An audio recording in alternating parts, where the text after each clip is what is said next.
Run with the Rolling Stones. The Fixed Ops Roundtable is making its journey back in time for day 3 of our Rock Revolution event. So fly on the Led Zeppelin and jam out with the Electrical Light Orchestra, dude.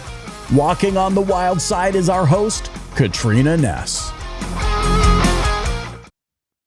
Join the greatest stars of the Rockin' Roundtable. I'm Katrina Ness from Northwood University, here to welcome you to day 3 of our Rock Revolution event. Whether you're a runaway or a rock star, there's space for everyone on stage as we get the show started.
Run with the Rolling Stones and type to the beat by using the chat feature on the right side of your screen. Just be sure to select everyone and not just hosts and panelists.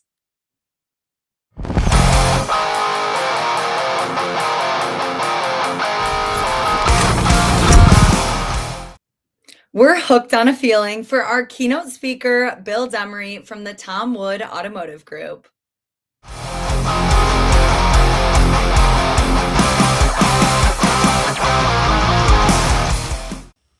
Welcome back to the Fixed Ops Roundtable. I'm Sarah Vantine here with Ted Ings. Today, Ted, we have some very special guests with us, and I'm looking forward to hearing all of the information these two will share on our panel today. Sarah, you're so right. We have one of the great names in fixed operations and retail, Bill Demaree, who's the corporate director of fixed operations at Tom Wood Automotive Group. And we're joined by the new intern from Northwood University, Stephen Hackbarth. Bill and Stephen, welcome to the Fixed Ops Roundtable. Thanks for having us. This is great. This is a lot of fun. And, Bill, we were talking in the green room. You've been a part of the roundtable since the early days before we even did a virtual event, as I recall. This is true. I ran into you in Las Vegas, NADA live event. I didn't know what was going on, but I saw the name Fixed Ops, and it's like, this is where I need to go. And I found my way to wherever it was at. Come in the back hall, everybody said, "Who are you?" I'm like, "I just want to see what's going on here." And I remember sitting through the class, I met you, and so story tells. Yep, and here we are several years later, so thank you for all you do. Stephen, you have been a big part of our events recently. Congratulations to you on winning the intern competition. And I know you've got some homework you've done, and I think you have a question or two for Bill to kind of lead things off today. Yeah, thank you so much for letting me be here. And Bill, it's so nice to meet you. I just wanted to start off by asking, with NADA right around the corner, what are you most excited to see? And what emerging fixed ops trends do you expect to be highlighted at the show this year? Two great questions. And I have learned in my tenure that if you don't have a plan at NADA, you're in trouble. So I do have a plan. I get really excited, number one, spending a lot of good quality time with the current partners that we have. What's unique about NADA is they bring the engineers, they bring the folk that can get stuff done. So we have our sales reps, we have, everybody that kind of takes care of us. But when you go to NADA, I want to talk to the guy back there on the computer and tell him what my frustrations are or what I'm struggling with or what my ideas are. And we build those relationships. And then that's my new contact person. So I do have plans of that in multiple of our partners. I've already kind of I'll meet with them ahead of time and let them know what my intentions are, and start the planning. So I'm really excited about that. My next adventure, I'm big into AI space. I'm big into robotics, and AI has come a long way, and I'm learning more and more. I started in the AI space, I'm going to say 8 years ago, with a phone AI system up at our Minnesota store. And I'm pretty loyal until I'm not. So I'll work with you to try to get better. And what I found on a lot of the AIs is they climb really fast, and then it's like they peak. And then I'm looking for who's above that peak and how far can they go. So I've been with probably 7 or 8 different AIs, and I'm kind of jumping in really headfirst into a new partner that we teamed up with about 3 months ago. And I just met with their senior VP yesterday, and I'm signing on 2 more stores with this particular AI. So we're getting a little bit ahead of it at NADA, but some of the stuff that's happening with them has been really helpful to us. Awesome. I have a follow-up to that. When you're evaluating AI tools as someone who's been in the space for a long time, what kind of things do you look for in noticing that an AI tool is, might be better than another one, or fits your needs and works effectively? Early on, AI would have this long pause.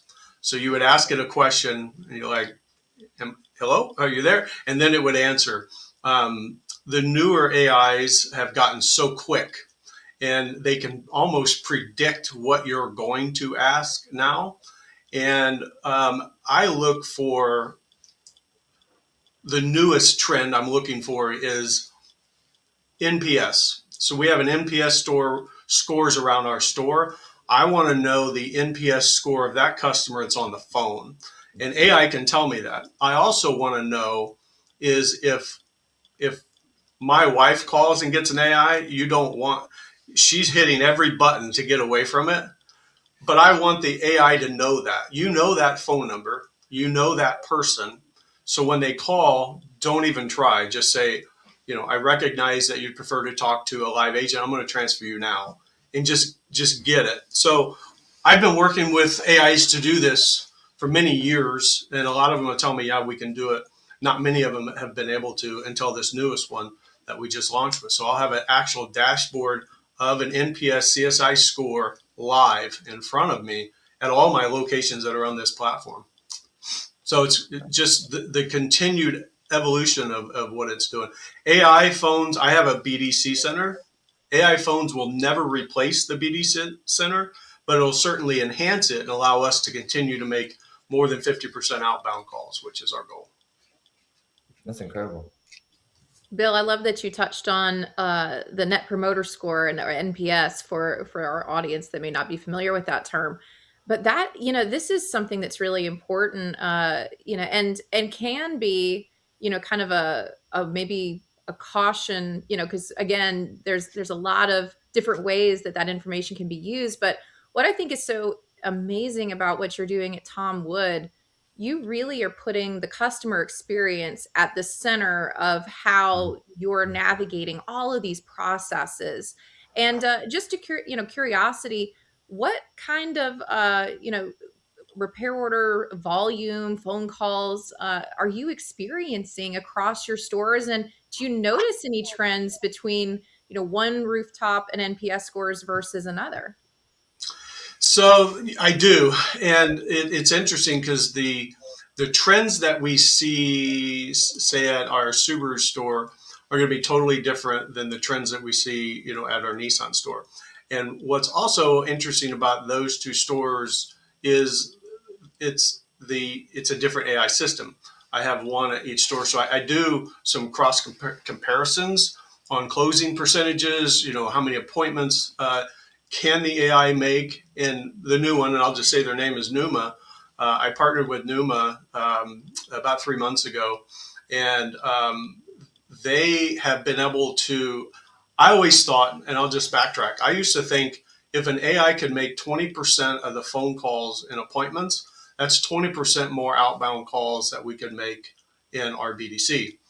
That 20% is like horrible today. Now that was, 3-4 years ago. And now I'm seeing with Numa, I just saw a number of 74% of the calls that it handled, it made the appointment. 74%. Well, then you start looking at, okay, do I need as many BDC agents as I used to have? Can I do work from home, which we are doing now? Now we're doing flexible hours. Now I put an agent in one of our Highline stores that really struggles with some of the customer base. So we've been able to get a lot more flexible because we have AI handling all these things. And, they don't call in sick. They work 7 days a week. They're always available. And Numa impressed me because they have this CSI module. I think they're announcing it at NADA. I don't think it's out public yet. It's a beta test. But it's interesting because if I can get the feel of the tone of that guest at one of my stores right now and I can get an alert on it, I can notify the general manager, service manager, anybody, somebody, like, get involved in this situation before it gets out of control. Those are tools that are just priceless in our industry because, you hear about it when you get the CSI score, then it's too late. The experience has been terrible and you weren't there to take care of it. So I think it's come a long way and I think it's just beginning. Bill, I would agree with you. Tremendous strides being made, especially in that area. What other things are you looking at or seeing right now? I know you are an early adopter. I've noticed that over the years.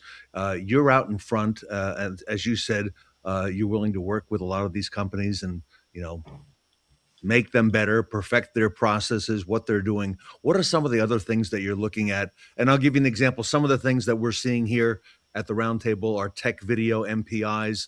That's certainly risen to the top of the food chain, it seems, as well as many other things that look the vehicle over and examine the vehicle in terms of inspections as well. You are spot on. So I've spent the last 3 years getting our teams to a minimum standard of 95%. I call it media. 95% of every ASR inspection has to have media on it. And then I think we were a little bit of video, a whole lot of pictures. And I think we were able to take our ASR closing percent from 32 to about 42%, 10% over the last 3 to 4 years. And when you're asking for $8 million of stuff and you can increase that closing by 10%, we've done very well with it. But it's run its course. It's like anything.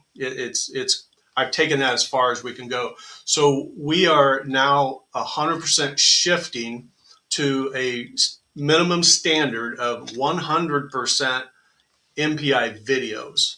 So that's been a transition we've been looking at for 90 days.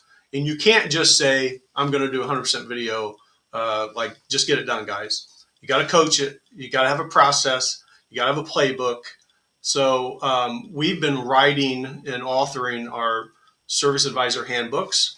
We just completed them. So all 89 advisors have them in hands now, and it has step-by-step. Did you say 89 advisors? Yes, sir. Okay. So step-by-step of how to do the job. So I should be able to bring Stephen into any of my stores, hand you this handbook, put you next to one of the senior advisors. You should very easily be able to master that job just by following the process. So once we get that done, that's great. But how are we shooting videos? We're asking a technician that doesn't like to hear himself, doesn't like to talk, and say, hey, go shoot a video in this MPI. And some of them are pretty brutal. So we just authored a document, a full page document, one pager. It's got to be a one page of what a best practice, what a template is, what does a good job look like on the video, what I want to see in every one of the videos. So we just launched that this week. I have my service advisor coach out in the stores this week training that particular process. And then we can hold accountability to the stores at 100% as long as we have been able to develop the process. And then I will hold the accountability. So we measure it every day. We're up to 84% this morning when I sent it out. And I'm telling you, we came from like 10, 12%. So everybody is getting engaged. We know the guest experience is so much better if they can watch the video of somebody that's underneath their vehicle. It's just a better experience. And we started with UVI, 4 years ago. That video experience of the drive-through, it's just transparency. And the more transparent we can get, the better we're going to be. I remember that panel you did with UVI. Can I come back to the text for a moment for a follow-up? Yes. You told us about the advisors, about approximately how many technicians at the Tom Wood Automotive Group? 293, right behind me. Oh, there we go. Okay. I track every one of them. 293. And that does not count my 20 high school interns that are currently with us. So we have 20 high school kids we developed what we call the Tom Wood University. I teamed up with the state of Indiana. I hired a Lincoln Tech instructor, and I have 20 high school kids, 17 juniors, 3 seniors. I pay them $16 an hour to leave high school, come to our stores to learn our trade. And then when they graduate, we buy all their tools. They have no tuition issues. We're teaming up with secondary post school as well. So it doesn't include them. There's 20 of them. I have 54 on a waiting list for next year for the program. Waiting list. Waiting list, yeah. I need a school. Yeah. So Stephen, go ahead. Yeah, it's clear to me that coaching is really important to you and the culture that you've cultivated at Tom Wood. And I appreciate that as a young person in the industry. And so I'm wondering, and maybe specifically in video MPIs, but even beyond that, what are some things that you've noticed are important for coaching and developing a handbook like that? Maybe you could give any advice on that. I would. We teamed up with an organization called RockEd. And RockEd is a micro learning platform app. Have you heard of RockEd? If you haven't, you should research them. It's a micro learning app for training for leadership, sales, service, F&I. We also have our own onboarding app inside there. So every day we ask that you take 2 learning hubs and an AI. It has a built-in AI feature. So all of our service advisors and technicians can enter into an AI challenge. How to sell this customer set of tires, how to handle an upset customer, how to close a deal in the sales department. And that AI will print out a result of how well you did. There's only 2 people in my entire group that's gotten a perfect score. And it's rare, they say, to get a perfect. I haven't even gotten one. But what it does is it gives you coaching tips of how to get better. It helps you improve yourself. Like you think you do a really good job, with complaint customers. It says you just did a terrible job. But it offers up classes and learning at the bottom of what they recommend you take. And then you go back and take it again. And you just try to develop in your career and the way you're kind of handling customers. We're really, really, really intentional on training and coaching as a group. It's something that it's something we learned early on from our employee satisfaction surveys is the lack of training. We adopted this, and in 2025, 205,735 learning units in the Tom Wood Group, 6,857 hours of training in 2025 in this little app. We are 94% of our entire organization is in this app every day. That's when you know that you've latched onto something. And they asked for it. We delivered it. We teamed up with RockEd, and we do. I send a jet load of people to NCM effective leadership training in Kansas City 4 times a year, and we also host EOS Great Boss Workshop twice a year. Bill, you're on the cutting edge with all of these things. What inspired you to look for if you don't mind, a learning platform like this? It's been something I've been after for many years, and I've partnered with a lot of different companies to try to get to where RockEd is now. And growing up in this business, I've been in this for over 39 years. And I started as a technician helper right out of a college, and I was eager to learn. And there just wasn't a lot out there. I'm not I always say I'm not a real smart guy, but I can read and I'm a hands-on, I'll roll my sleeves up, I have to get after it type of person. And when I roll my sleeves up and I get after it and I go into stores, I hear things and I pay attention to people that just don't feel like they're appreciated. They don't feel like we're there to help them get better. And a lot of people help me in my career get better and get to where I'm at today. So I want to make sure that we give every opportunity for anybody that comes in our group that has a desire to get where they want to get. And my thing is know what your God-given talents are and chase that. Go after that. Don't try to be somebody that you're not. I had many opportunities to be a general manager. It's not me. I'm a fixed guy. I love what I do. I love this side of the business. I went into sales. I was salesman of the month 2 out of the 3 months, and I hated it. So I could have made a lot of money, I think. And they're like, Bill, I'm like, no, put me back in the shop. I want to be back there. So, my son, he is a 4th generation. He's in the EV vehicles. I'm not. He runs a YouTube page and Twitter and all that other stuff. That's what he does full time now because he's very passionate about. He knows what he likes. So if we can find a service porter that's hanging out in a service drive that really doesn't know what he wants to do in life, and I can offer him an app and a training platform that inspires that person to find a path within our realm of the automotive space, then that's a home run. That's a win because we can develop them. One of those young men right now is a service and parts director at our Porsche store that years ago, I found him as a lot guy in our sales store 15 years ago. And he didn't know what he wanted to do. He just graduated at IU and just trying to figure it out. And he's putting a license plate on a car, and he came over and helped me and inspired me. And now he's where he's at. He's running a huge Porsche store for us. Bill, our last question for today, in our closing moments. Here we are now. We're a month in to 2026. Hard to believe. Many of us are going to converge with the industry next week in Las Vegas. Sarah and I and Stephen will see you there at the NADA. What advice for your peers in fixed operations can you offer, as we look over the balance of the year and things they and you are aware of and looking at for this year? Any thoughts on that? Yeah, and this is kind of something we talked about as a group.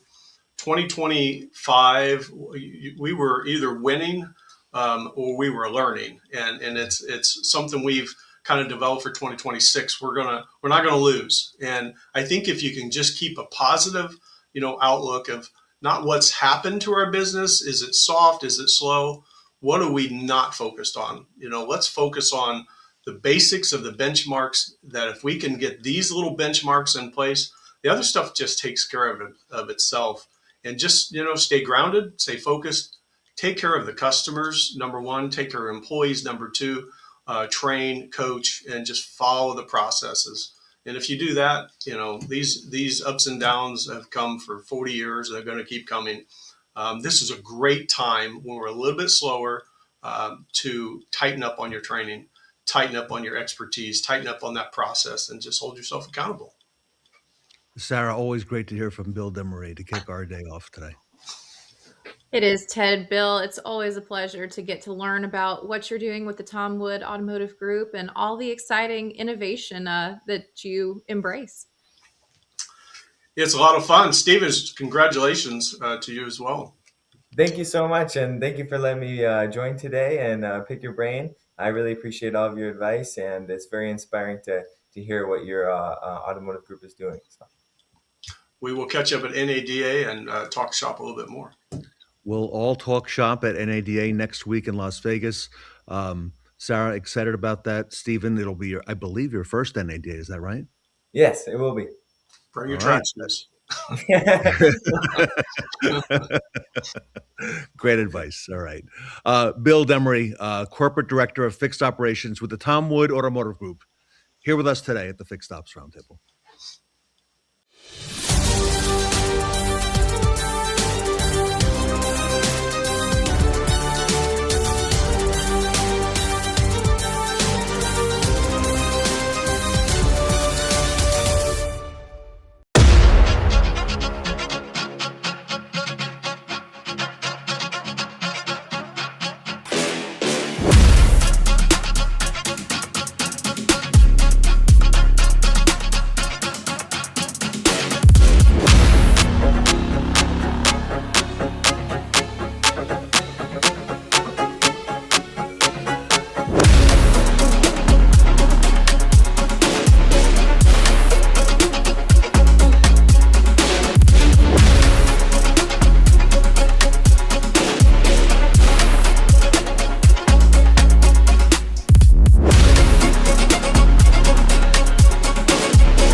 Axle One was created to allow auto dealers to interact with all their data, anywhere, anytime. Think of it as a dealership operating system that connects all your existing tools, improving profits and reducing costs. Our AI engine, Expert, provides role-specific insights and identifies actionable paths for growth. Faster decisions and greater transparency. Book your demo today to learn more about what Axle One can do for your business. If your service lane's lost its groove, you need frog data at NADA 2026. Come experience fixed ops velocity and fixed ops mojo.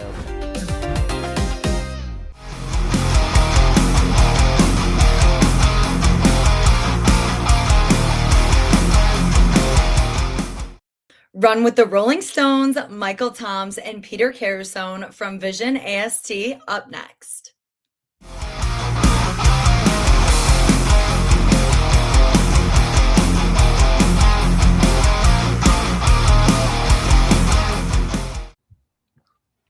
Welcome back to the Fixed Ops Roundtable. I'm Sarah Vantine here with Ted Ings.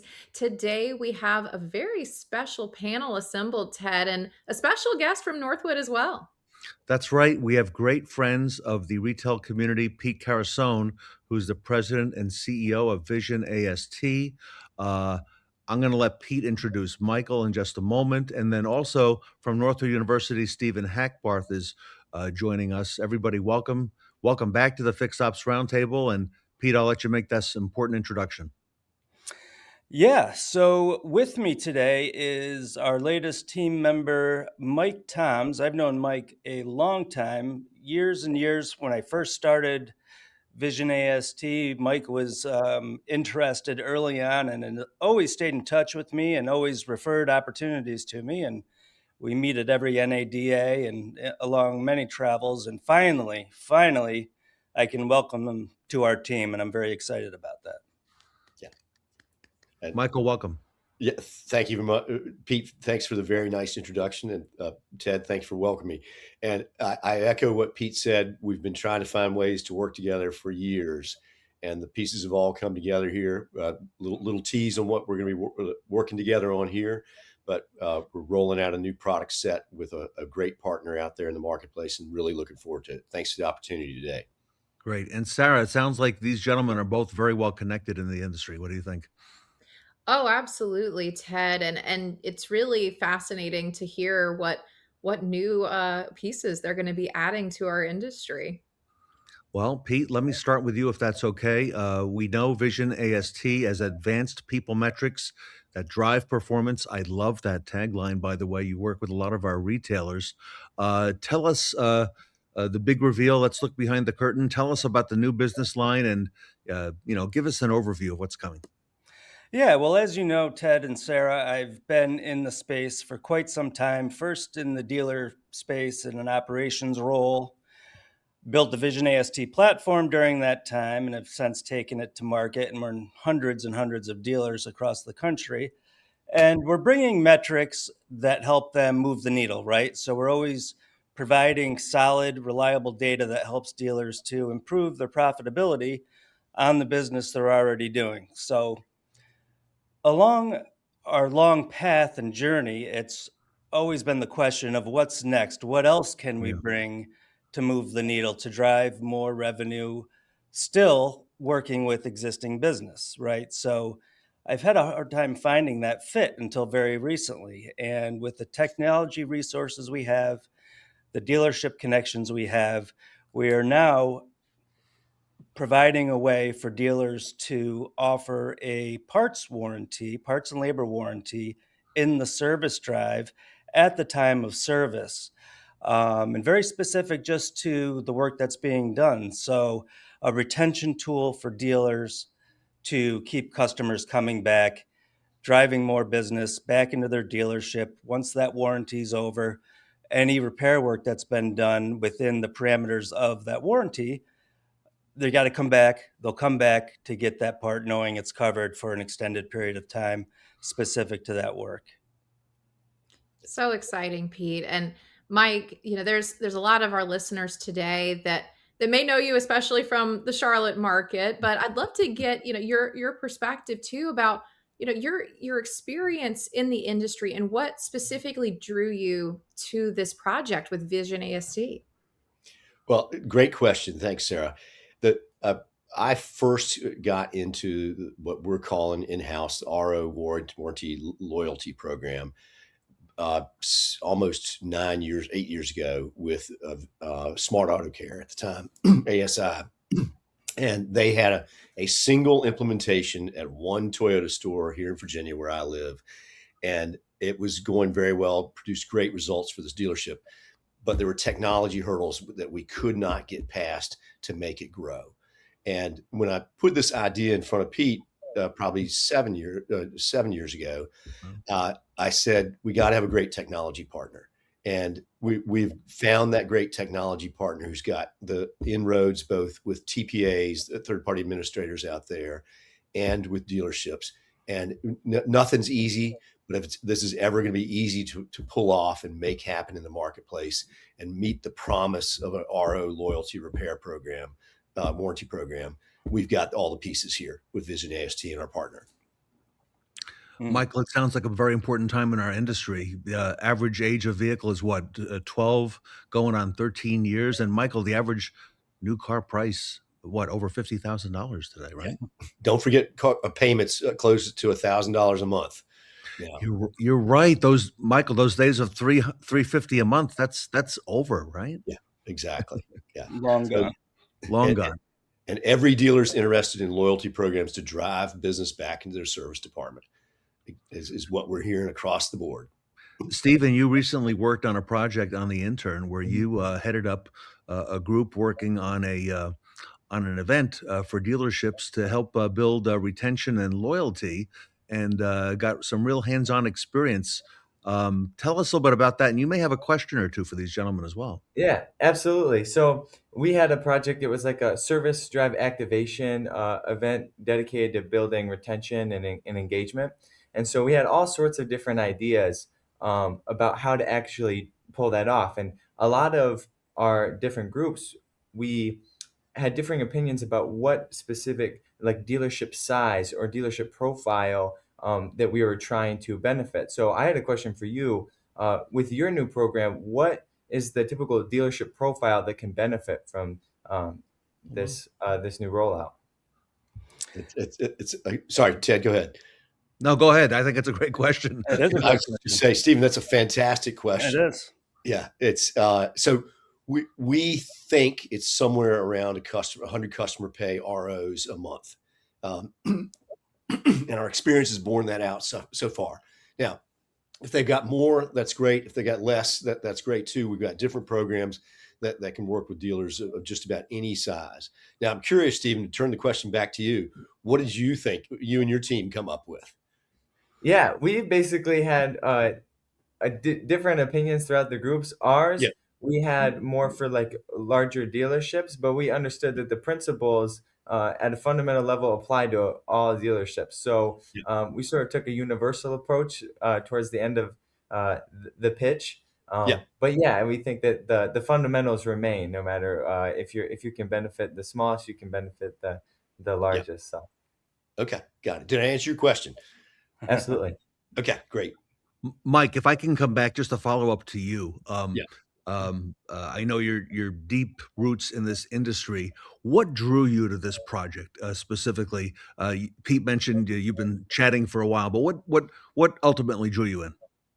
The ability to execute is without a doubt was the reason Pete and I've gotten together on this. The team, the folks we're partnering with on the back end side are proven providers in the marketplace, and that technology hurdle that I mentioned with my previous company, not to take anything away from them, great folks, great systems. It was a problem that could not be solved without what we've got, the resources we've got out there in the marketplace with our partner in this business. That's what drove it. And it bears clarifying, we are not in the warranty business. We're in the technology business. We are the technology provider to make this happen. We have all these TPA clients using our platform, and we have all these dealer clients using our platform. we have those connections and relationships. Now we have the technology to facilitate this opportunity for dealers to drive their reinsurance program or whatever they want to do with the dollars above and beyond just the fact that it's creating a lot more loyalty among their customer base.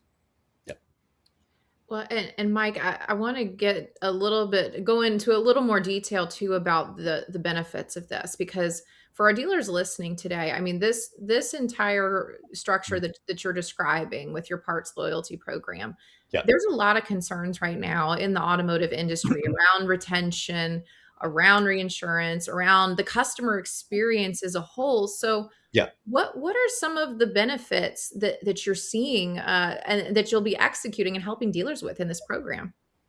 Again, great question. And it gets to Stephen's point. There's a reason they were working on this, I think, at Northwood, is because it's a huge problem across the industry.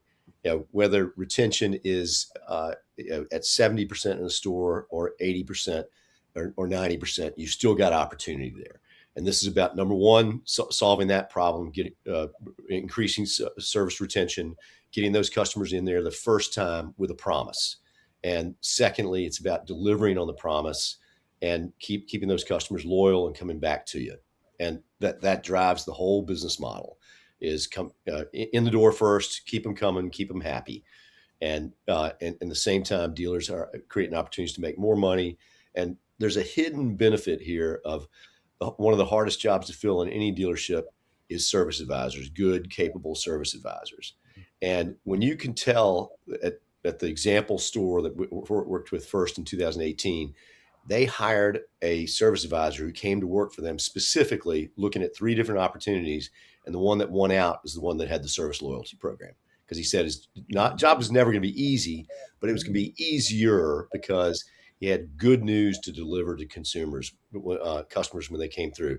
1, when the RO came out for them to pay, and 2, to be able to deliver good news if and when things go wrong on the repairs on the vehicle. All right. We're talking to Pete Carusone and Michael Toms.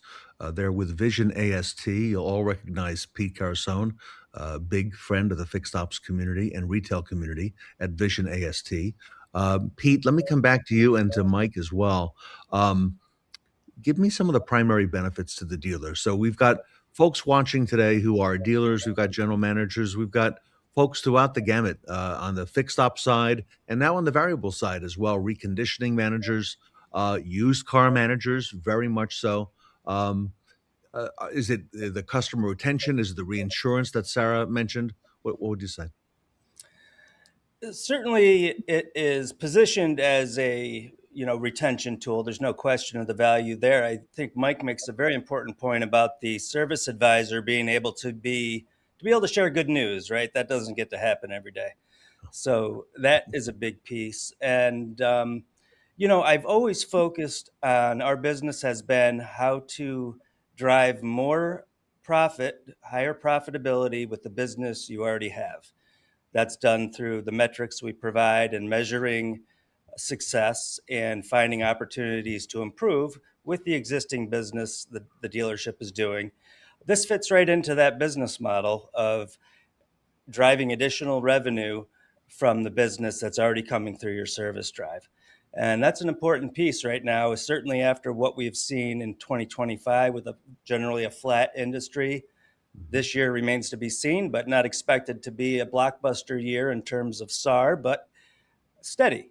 And so with that steady business, what can you do to drive additional revenue without spending money on new customer acquisition? We all know that costs a lot more than it does to retain a customer. So it fits right into that model, and the timing in the market couldn't be better. Michael, I'm going to follow up with you on that same question.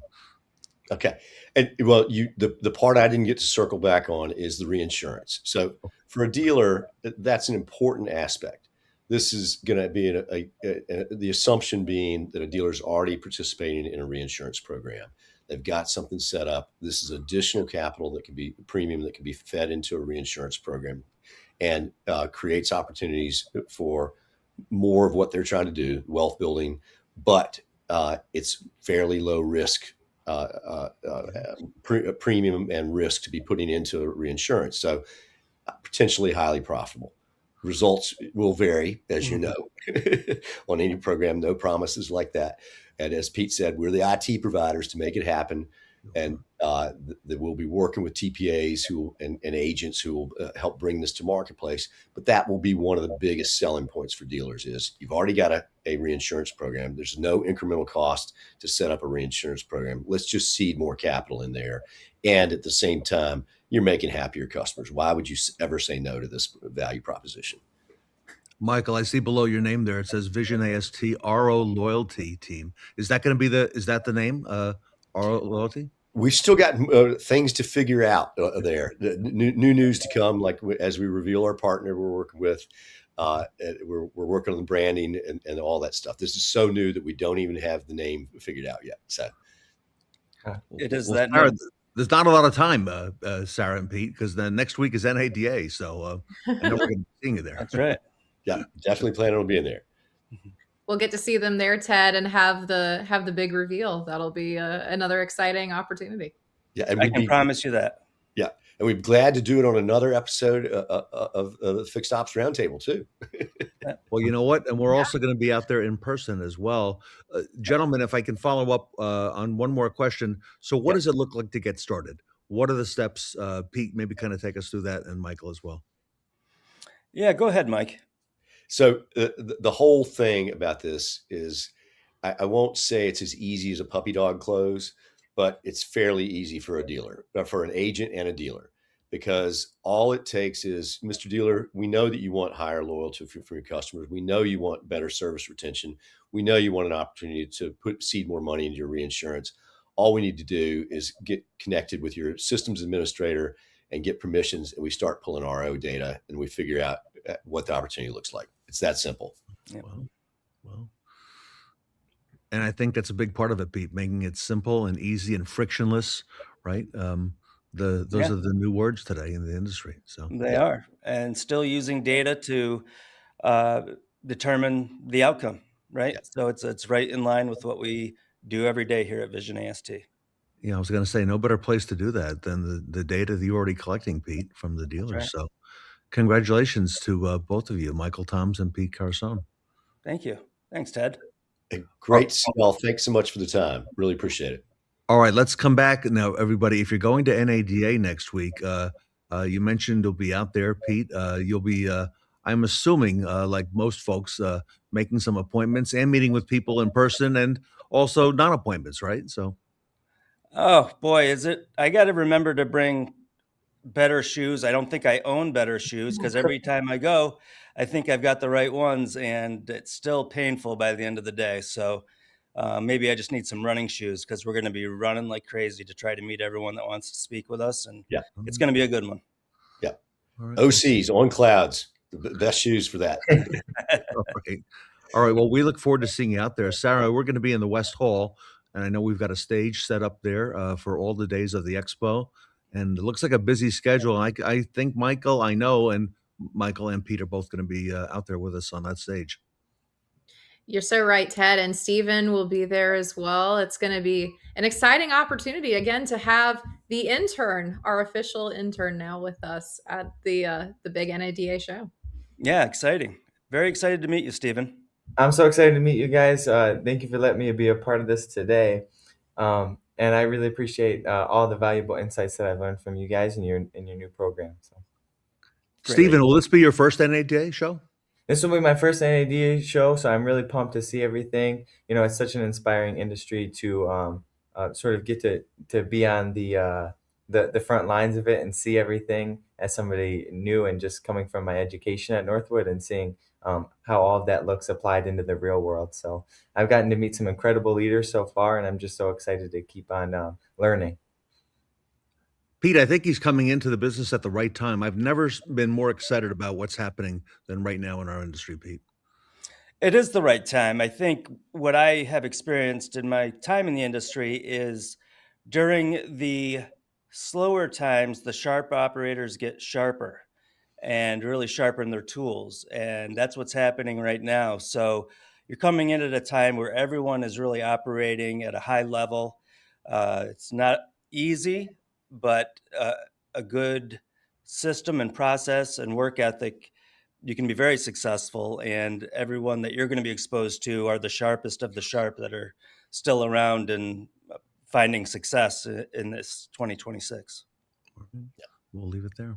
Everybody, thank you for being with us today. Michael Toms and Pete Carusone with VisionAST. Congratulations to both of you. Everybody, if you're not going to NADA, you can reach out on the web, visionast.com. I also see I see an email from Michael T at visionast.com, and I see a phone number. Michael, where does that phone number go? Who's answering that? It goes to myself. We have the technology to have it go directly to my phone as well as to an extension, a direct extension to our offices in Saratoga Springs, New York as well. So, all right. So if our audience wants to set up some appointments next week, if they're going to NADA, I guess that might be the number to call as well in the email, right? Absolutely. Indeed. All right. Well, easy number to remember too. Yeah, it's a great number. It's an amazing number. All right, everybody. Congratulations again. Pete Carusone, Michael Toms with VisionAST here with us today at the Fixed Ops Roundtable. Thank y'all. If your dealership is leaking profits and you don't know why, you need more than data. You need VisionAST. VisionAST is a single solution analytics platform engineered to uncover critical information from your DMS. Using real-time data to drive profit from every department is what we do. And with VisionAST, just log in on any device and your KPIs are right at your fingertips. You can't manage what you can't measure. Take control of your dealership's profits with VisionAST. 98% of customer experience is how well or how poorly you communicate.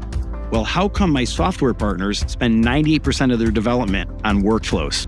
What if they spent 100% of their time on workflows and we spent 100% of our time on communication? Then we'd be able to truly create transformative experiences for customers, and that's what True Video does.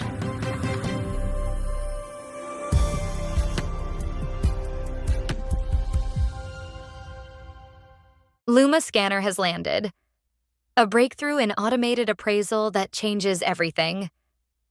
Get your first look at NADA. There are a lot of competitors out there. What we're looking for, though, is the total package. CDK is a proven solution.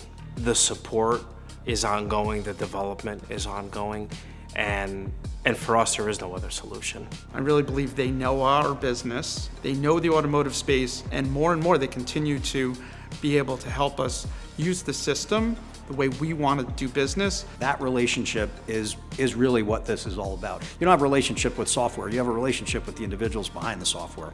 That's what we're really comfortable with CDK.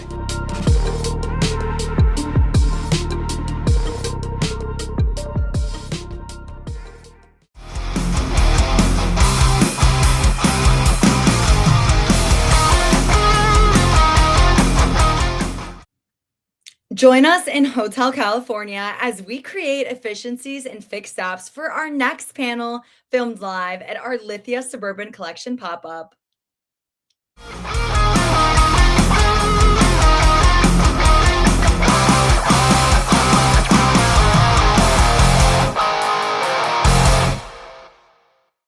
Welcome back to the Fixed Ops Roundtable. I'm Sarah Vantine here with Ted Ings. Today we are at the Suburban Collection, part of LITHIA in Troy, Michigan.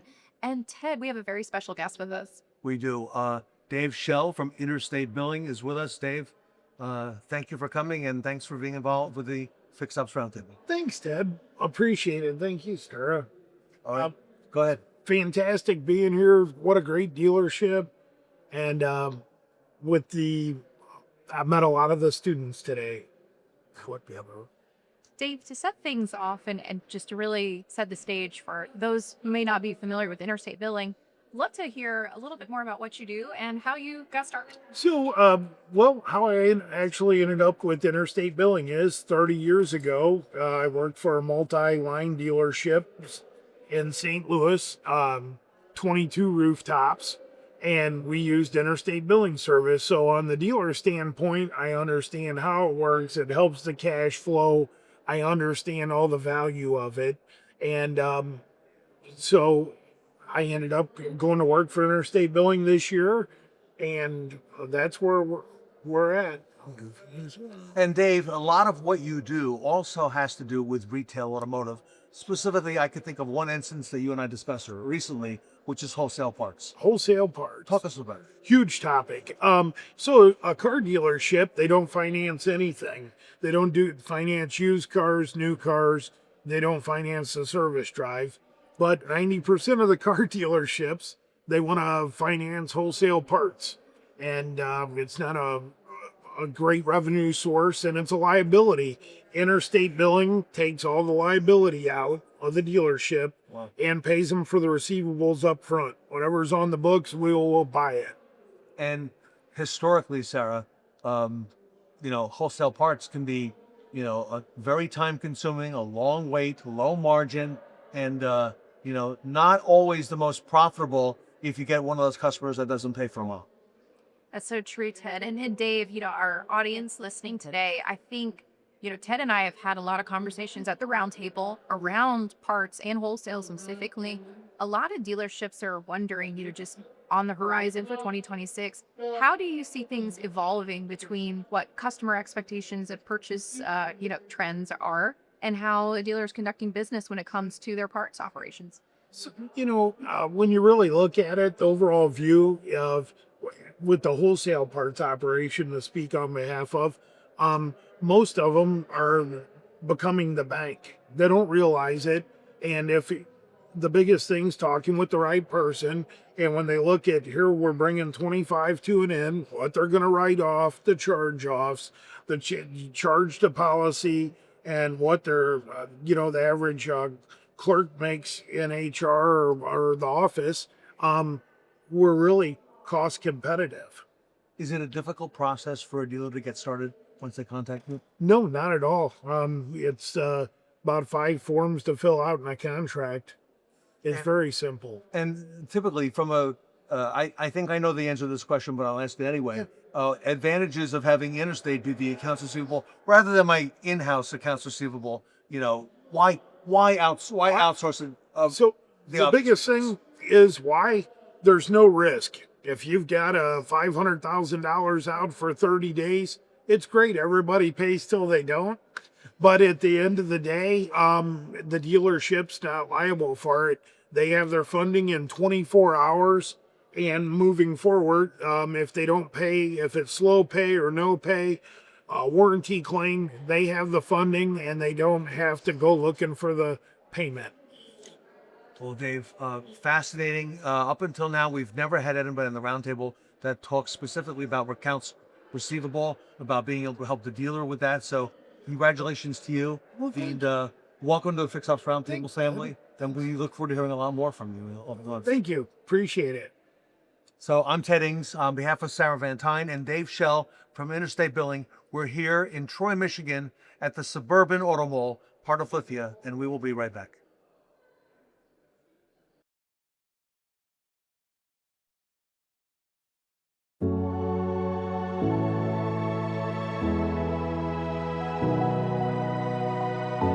It's kind of a mix between a sense of pride and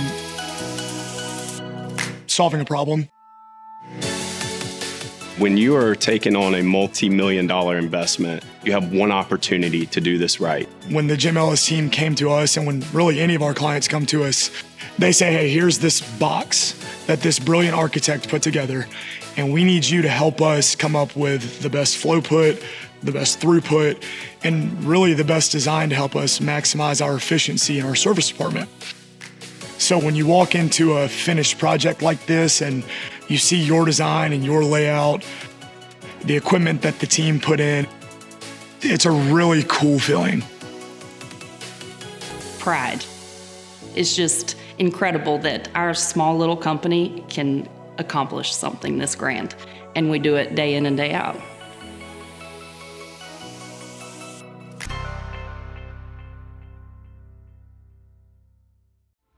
Welcome to the high-stakes world of the intern. Only the most dedicated, hard-working, and eager student will stand out above the rest and earn exclusive opportunities, recognition, and rewards from the Fixed Ops Roundtable. It's time to turn the tables. This time, it's more than just an internship. It's a competition. We're hosting an entire reality show. 10 interns will enter the boardroom. Only one will win it all. Who will drive their career to the top? We'll see you in the boardroom.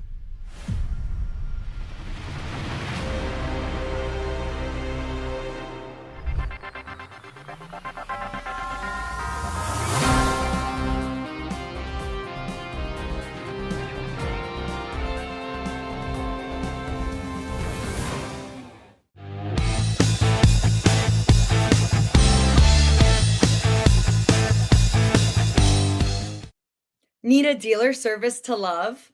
Look no further than our Vanguard Dealer Services panel.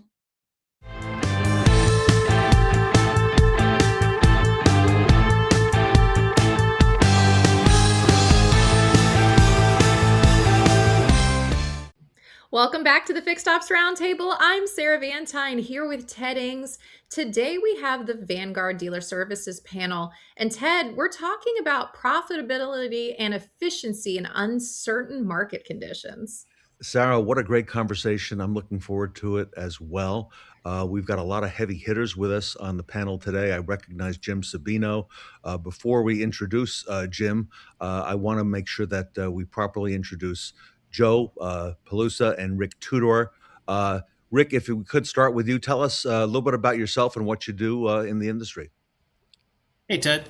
Again, my name is Rick Tudor. I'm with Cars Protection Plus. We are an admin obligor owned by Spectrum Automotive Holdings, as is Vanguard Dealer Services. And we make service contracts and limited warranties and other programs for the agencies, not just under Vanguard, but across the country. Welcome, Rick. Honored to have you here today. Thank you. And Joe, give us a little bit of a background on yourself, if you don't mind. Sure. Yeah, my name's Joe LaPelusa, and I am a regional manager with Vanguard Dealer Services. I primarily service accounts in Southern California. I'm located just about in the Los Angeles area. And I work with dealers primarily in this area, but I also have accounts with RV stores that are all across the country. So I hear a little bit of everything from a little bit of everywhere. All right. Welcome, Joe. Thank you for being here. Honored to have you. And Jim, in case anybody doesn't know, tell us who you are. Sure. Jim Sabino, All-American Ford of North Jersey. We operate Ford dealerships across New Jersey, and glad to be here with everyone this morning. Great. Wonderful.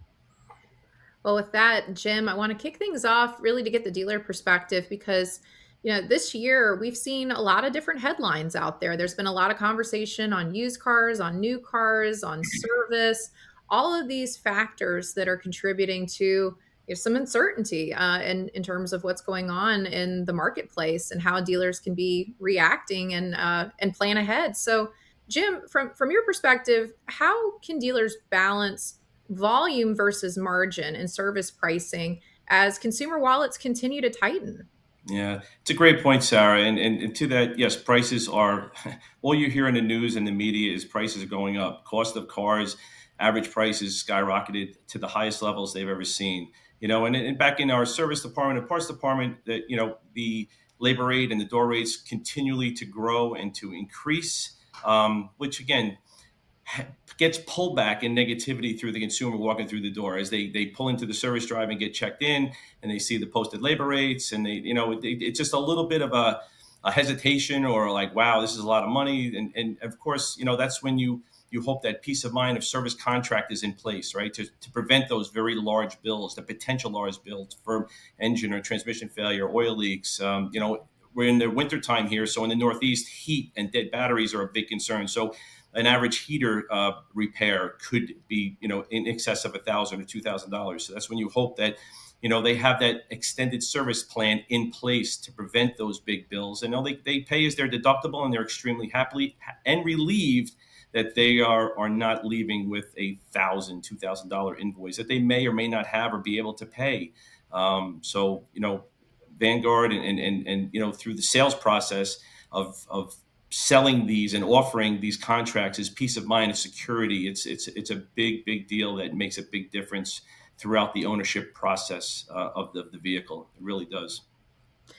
And Joe, hearing what Jim is describing, and that's a real reality for customers in the service department. They come in when they purchase their vehicle, and in some cases now, they're holding on to them longer than they have in history.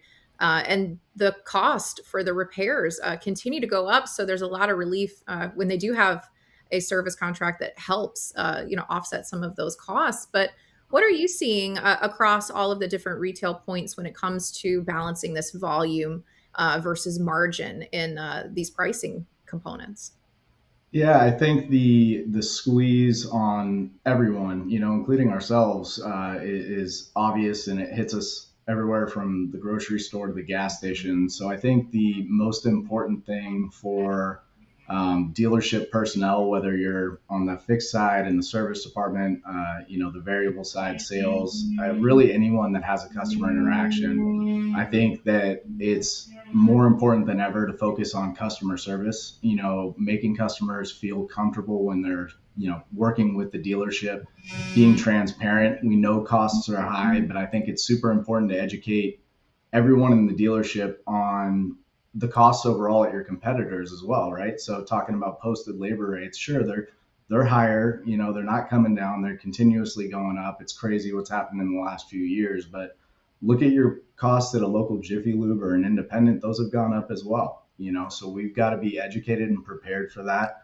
And we've got to be ready to treat the customer in a way that's going to want to, make them want to continue to come back to us. It's so true, Joe. And Rick, as this conversation continues to unfold, customers really, they're researching this information before they come in. So, this is this volume equation, versus margin. I mean, this is a big reality that dealers are having to juggle right now. You're exactly right, Sarah. And Jim and Joe really, keyed in on some big things on the pricing, the posted labor rate going up, and as you mentioned, the research customers are doing. It's just been, ever growing. And a Cox study in the industry that they released in November indicated dealers continue to lose service to their competition. And there are a number of reasons, but cost is definitely a factor. And having those service contracts in place to shift the burden of the cost of the repair off the customer's shoulders allows them to make the decision on where they want to go versus where they can afford to go. They want to go to the selling dealer. They want to go to franchise. They know they have the best technicians, the best training, the best diagnostic tools. They will be the best people to service the vehicle, and that's where they want to go. But some dealers still have challenges with inventory, and post-COVID, that was the reality for everyone. And there was a real shift in the thinking of most dealers on the higher mileage vehicles. As Ted mentioned, the average age is over 12 years now. Okay. So instead of wholesaling, they started holding, but they didn't have products for those higher mileage vehicles. And that forced administrators to really look at their eligibility and their offerings.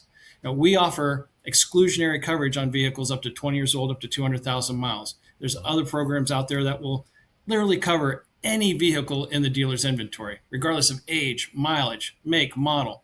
There's something for everything. So dealers really need to look at their high mileage partners and make sure that they have a solid offering to protect those customers and keep them coming back to their stores.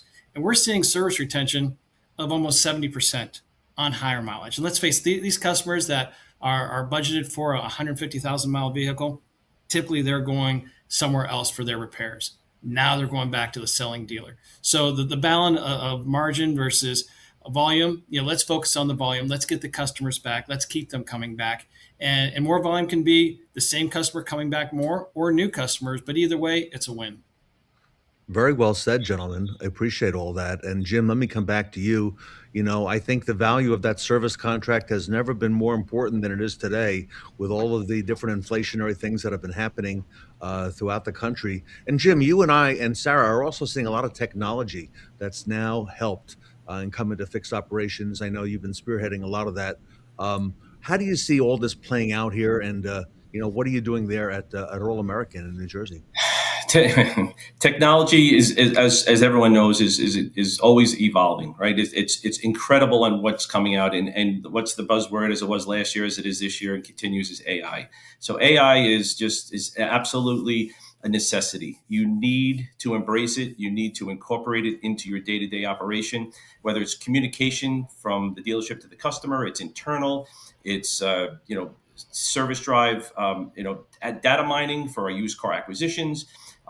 You're reaching out to customers that possibly didn't purchase a extended service contract at time of delivery, that you want to reach out maybe at the 12 month point, the 24, or even the 36 months after post delivery. You want to continue that conversation to keep reminding them that, hey, it's maybe your factory warranty is going to expire, and now is the time when we can offer you and get you in to complete your extended life of the car with a peace of mind of a service contract, and to avoid any type of exorbitant bills possibly down the road. And that's what, Joe had mentioned, retention. Retention is big. A service contract is an absolute glue back to the dealership. It's glue, and it keeps that customer glued to you. It stays in that loop, so they continue to come back, and hopefully you provide a high level of service so their visit is a satisfactory one, and then their retention is there, and then they want to continue to do business with you, right? So it's in fixed ops, my perception of a extended service warranty is the gift that keeps on giving. So they're going to come back, I'm going to get paid. They're going to come back, I'm going to get paid. So every time that car comes through, and it does have other than maintenance, routine maintenance, if it does have a problem, most likely it's going to, the extended warranty is going to kick in. It's going to pay. The customer pays their deductible. They're happy because they got out with a minimum bill. We're satisfied. The technician got paid the hours to fix the car. Parts department sold some parts. It's the gift that keeps on giving. So it is so important that you incorporate technology, today's technology, to your day-to-day, to assist the humans. It's never going to be a humanless, touchless system, but the AI and everything else that goes along assists to make you more efficient, more profitable, and sell as many contracts as possible. Joe, Vanguard is a leader in this area, and it's amazing, Joe, to see now sales and fixed operations in many, many dealerships now coming together on this focus. And what are you seeing out there, Joe? Yeah, I mean, I think that what you just said is one of the biggest things that we're continuously working on, and especially right now. So technology is super important, but I don't think that many dealers do a good enough job of cross-training salespeople on what happens in service and service people on what's happening in sales. So we do a lot of F&I training, again, across the country, and I have kind of a unique perspective because I was in service. A lot of people in my position started in sales, went to finance, and then become an agent. But in my case, I was in sales, I was in finance. I spent about 1.5 years, 2 years in service. So I got a really unique perspective on the different lenses and how things do really intersect. So when I do my F&I training, I do a heavy emphasis on service knowledge, right? So for an F&I manager, we're talking about service contracts and the importance, but can they tell me the name of the shop foreman and what repairs are actually happening in the service department of their dealership? There's a common misconception that it really is only the high mileage used vehicles that are having issues these days. But the thing is, there's 30 to 80 computers connected by miles and miles of wiring in every city. We're driving supercomputers on wheels. And that's what the factories are scared to put any sort of long-term protection on. And that's where the service contracts really come in to benefit the customers. Very well said, Joe. Rick, your perspective as well. Regarding technology, one of the things customers really look for when they're deciding where they're going to take their vehicle is convenience. And technology can really help with that. They're looking for an easy way to schedule, how they want to be able to track the progress of the repair, be able to pre-approve an invoice or an estimate before it goes forward, even to pay the bill. And if the dealership is able to make that convenient, let them do it through an app, let them do it through the website. That really will drive business back to the dealership by offering that level of convenience. And Jim had touched on the follow-up. There are a lot of great programs out there. APC, another company under Spectrum, they will market on the dealer's behalf. They have over 1 billion points of data. They know when customers are going to be looking for a service contract, and they know they're buying them. There are so many companies out there. I can't go a week without seeing a meme. We're trying to contact you about your car's extended warranty. It's out there. they're buying it. But those aftermarket, there's no tie back to the dealership. No. Where if you have a follow-up program that's marketing on behalf of your dealership, keeping your name in front of the customer who knows when to target them, the dealer's going to get paid on every sale. But more importantly, that customer is going to have the coverage we know he needs. The customer can now go back to the selling dealer and get their car repaired. And as we said, hey, repeat customers for service become repeat customers for car sales. Rick, that is so insightful. And I want to come to you with a follow-up question and then come to Joe and Jim as well. But what you just touched on, this is really critical in dealerships today. And it's that retention of the customer in the service lane beyond what the manufacturer warranty provides. And you're so right, because OEMs do a really good job about retaining that customer during that warranty period. They do lots of marketing. They do a lot of different, incentives and maintenance pieces to habituate that customer to coming back to the dealership. But when you hit that 3-year mark, we see all of that defection, and that customer pay business, potentially goes elsewhere. As you said, with the study that you referenced, how dealers are losing to, those other service places across our industry. So what retention programs are working that are helping to keep these customers in that dealership ecosystem beyond the first 3 years? There are several. There's so many different things that they can do in F&I, between prepaid maintenance, the service contracts, partnering with someone for their follow-up program, anything like that they can do to keep their name in front of the customers goes so far in maintaining that retention. So if they aren't doing themselves, I've seen stores that do a great job. The F&I director will have a spreadsheet of every missed opportunity, and they will follow up and reach out to those customers themselves. So at least do that. But keep in mind that there are companies that will do that for you. Let them focus on selling to the customer in the store. And it's free money back to the dealership when they sell. And so much of this, because it's tied back to the dealer, is going to be found business for service. These are customers that weren't going to come back. So I think all of that is going to add to that retention. And Joe, you touched on those training pieces that are so important between finance and sales and service. And the customer in this ecosystem, that's a lot of the defection. The reason that they defect is because of some of that fragmentation between what happens in the sales department and the service advisor, not being aware of what's happening in sales and vice versa. So what have you seen really impact this retention strategy to keep customers coming back? I think we've touched on quite a few of it, but there's multiple dealer data sets out there that show that customers that do buy prepaid maintenance or an extended service contract tend to show higher service retention in years 3 and beyond. So the goal is, how do we capture those customers? And you've got to structure your programs properly. So for me, in the Los Angeles area, you go to a Toyota store or a Honda store, you might sell that customer, but there's 10 to 15 stores within an hour drive of that customer. So how do we get them to come back to us? And so the training piece with finance is treat every customer as an individual. If that customer is in market, sure, we could sell them the factory prepaid maintenance program, but do you have a custom in-house maintenance program that you could offer to that customer at a discount to bring them only back to your store? And clearly explain that to them, right? And so we have a partner that we use to design these custom in-house maintenance programs where we do a market analysis, because we've also talked about the independents and the other competitors where we get that defection to. And you've got to take their pricing into account, right? So do you have a set process in place where if a customer comes in for an oil change, do we know if it's our customer or somebody that we didn't sell a car to and we happen to pull them into our service drive? And are we offering them a pack of oil changes and rotations at a discount that can only be honored at our store? Because at the end of the day, the manufacturer, sure, they're going to market the customer to drive them back, but they're driving them back to any store. Rick talked about our partners over at APC, and I think that we've all gotten hit with mailers and other things trying to get our business. But the biggest thing is the strategic partner has to be capable of marketing to the right person at the right time. You have to know where they're at in the ownership cycle. Do they still own that car? Did they purchase a service contract that maybe is coming up to expiry? So those guys are experts in that, and it makes a huge difference because it is your brand. It's your store's name, not just the manufacturer going out there.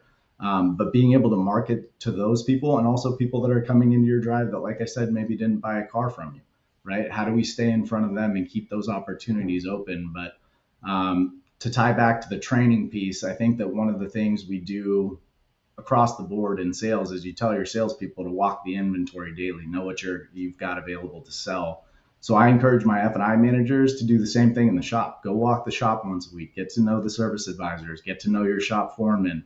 Buy them pizza if they give you an example of a repair order where a customer either had a service contract or didn't, but that's an example of a true world thing that's going on with your vehicles. Because the biggest proof is stories from your own dealership, yourself as well, but from your own dealership. So we really got to do a better job of cross training and really taking advantage of what we have just within our own building. Jim, hearing all of these pieces, I know you've got a solid retention strategy in your service department. Could you share a little bit more with us about what you're seeing that has been effective to keep these dealership customers in your ecosystem beyond the manufacturer period? Sure, Sarah. And Joe and Rick both touched on so many very, very valuable points on what it takes to keep the customer under your rooftop. So, communication is key, is extremely key. Providing a very convenient and easy way to do business with your dealership, right? Just because they have a contract doesn't mean they're going to come in, right? So you have to make sure that they can get an appointment when they can, that you possibly, offer loaner vehicles, which is a big ask today. We offer pickup and delivery, which a lot of dealerships out there do. It's a huge convenience. We offer mobile service, which a lot of dealerships and manufacturers are doing. So it's a big, I can do a mobile service job with a car that has an extended service with a contract. It's not a problem. Pickup and delivery, all that stuff. It's just an added convenience that creates a customer satisfaction and a reason for them to continue to do business with you and to return after they purchase the vehicle with a contract on it. Joe had touched that, interdepartment sales, F&I, service is very, very important that they're all on the same page. And he trains it because he has a service background, which I think is awesome because not everybody knows what other departments are going through on a daily basis. They just think it's easy, whatever seat you're in. If the service advisor thinks that F&I just sits back and rakes in the money, and F&I thinks that service departments all they do is scroll on their phone all day. So that's not the case at all, as we all know that. But it's so important that the departments know and get along and are on the same page. That when a service contract is sold, that it's clearly notified in the DMS when the service advisor pulls up that information to create the repair order, that they clearly identify that this car has a service contract on it, so they don't have to go asking. I don't know, So you don't put the burden on the customer to provide that information. Oh, by the way, I have an extended service plan. We already know that because you're our customer. F&I sold it to you upon delivery, so we have you. We have your back. You're in great hands. I got you. And touch points, right? As I think Rick and Joe both took, the touch points throughout their ownership cycle is so important from the dealership, branded from the dealership. Hey, we're here if you need us. Your 12 months, maybe a reminder for maintenance, a reminder for this, a reminder for that, whatever it is, text message, email, we use them all. And it works very, very well. You have to consistently communicate with your customer base all the time. And Jim, if I can just quickly follow up, because the industry is changing. You touched on mobile service, the convenience factor, reducing the friction. Tell us just a little bit about what you're doing there, because I think a couple of years ago you were, telling us you had one or two mobile service vans. Bring us up to speed on that, Jim, if you don't mind. So mobile service is a huge part of what we do here at All American Ford. Yes, a few years ago we started with one. We are currently running 16 vans now, and mobile service is a big part of our day-to-day operation. Any mobile service job that is done, the customers receive it at such a high level. They rave about it. They call back. They only want mobile service. They refer it to their friends, their neighbors, their family members, their coworkers. It is such an unbelievably convenient process. It's been such a great and growing business that we've started, and we're very, very supported by the manufacturer. Ford Motor Company is a leader in mobile service, but as the dealers that embrace it and really get behind it, they see the benefits from it. Every new car and used car that's sold out of the showroom, their first service appointment back is set as a mobile appointment. So there's no need for that vehicle to come back in for their oil change and their checkup, unless there's a problem that's beyond just their first service, but we do it all mobilely. Recalls are done all in the mobile truck. 70% of all recalls from Ford Motor Company can be performed on the road. So that's such a huge convenience where they never have to come into the dealership. It's like going to the dentist. You have to, but nobody really wants to go. So the dealership service department, really who has the time, who wants to sit in the waiting room, we take all that away. We do it mobilely. Huge benefit. It's again, retention, satisfaction, revenue driver, all in one. It's a great option. And it helps us tremendously grow, scale, retain our customers, satisfy our customers, and drive revenue. Everybody, I want to ask a lightning round to kind of close out our session today. If you don't mind, I'll start with Joe, come over to Rick, and Jim, I'll let you bring it home. Everybody, if you would, for the lightning round, take about a minute, okay? Answer this question. Going now into 2026, here we are towards the end of January. What role can F&I products play in driving long-term fixed ops revenue, Joe? And are we connecting the dots well enough? Joe first, then over to Rick, and then Mr. Sabino to bring it home. Yeah, I think we've been talking about it during this whole session, but the role that can be played is doing enough research to understand how these products are going to contribute to that retention. So again, a market like mine where, we're dealer dense, when you're offering a service contract, instead of going to the zero deductible if you're in finance, because it's going to be the best seller for you, how about doing a disappearing deductible and explaining the benefit of that to the customer to try and drive them back to your store? It's going to save you a little bit of money on the contract cost, but at the end of the day, it has a benefit to us. And then as far as if we're connecting the dots well enough, no, I think we still have a ways to go there. I think, again, it comes to what I touched on with cross-training. So if we have a Friday morning meeting, instead of just having sales and finance, why don't you have some of the advisors join that meeting?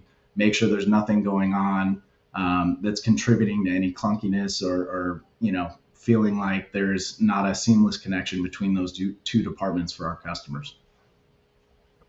Makes a lot of sense. Rick. I think Joe said it well. It really comes down to having the products, but also making sure you have the right partners and that you do have product for every vehicle. Don't let a customer leave with a vehicle that's not covered unless it's their choice not to. Make sure you have the right providers, but make sure that your F&I team is well trained and that they understand what they're selling and that there's alignment between them and service. That service understands the products.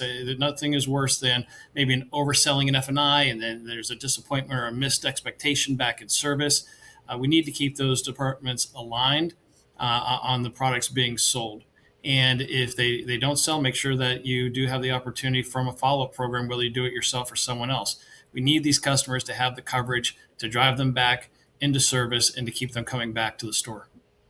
Rick, we're about less than a week out from NADA show in Las Vegas this year, first week of February. I understand that Spectrum Automotive, Vanguard Dealer Services is going to be present at the show. Rick, I understand you've got quite a delegation coming out there to help talk to dealers about this type of thing. Absolutely. We will be there. Our booth number is in the ticker down at the bottom, but I encourage you to stop by, talk to us. We'd be happy to go over our services. And we offer a full suite. We have pretty much everything you would need. We have agents all over the country.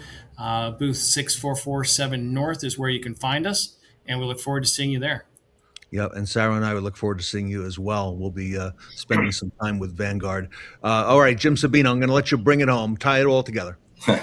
Okay, so listen, transparency is key in selling the products, delivering the products at time of delivery through the F&I offices. Training is actually critical, where Joe and Rick both have touched on multiple times throughout this show. Training between interdepartments is just take down the walls. It's one department, right? So everybody plays. It's our customer. It's not services customer. It's not sales or F&I's customer. It's our customer. Take care of them as anybody within the dealership would. Okay.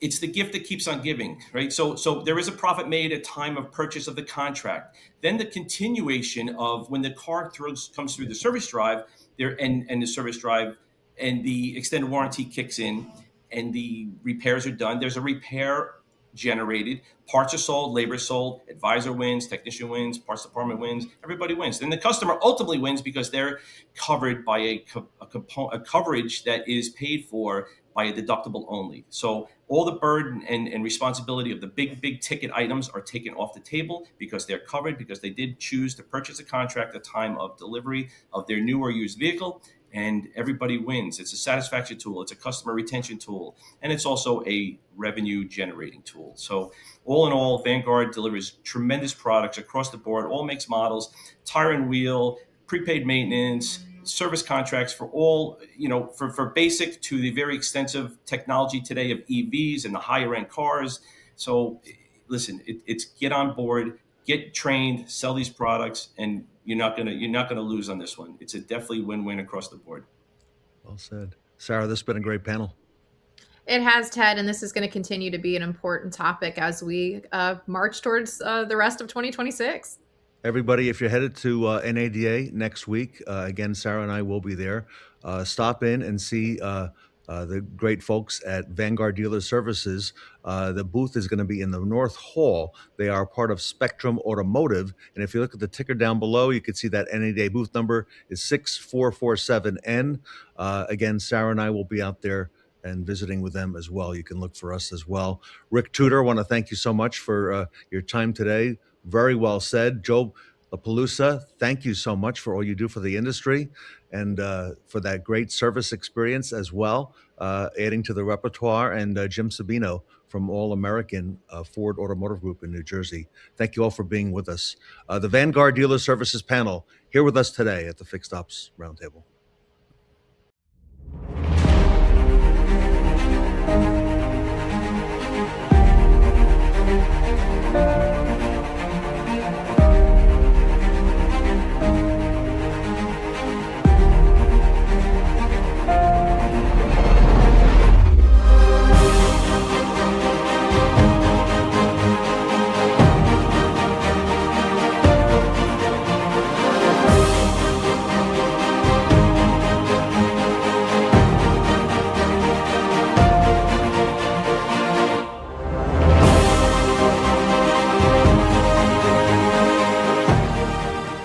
Hey guys, Nick Lawrenson, CEO of AlphaDrive. If you're looking for AI at your service department, here's the truth.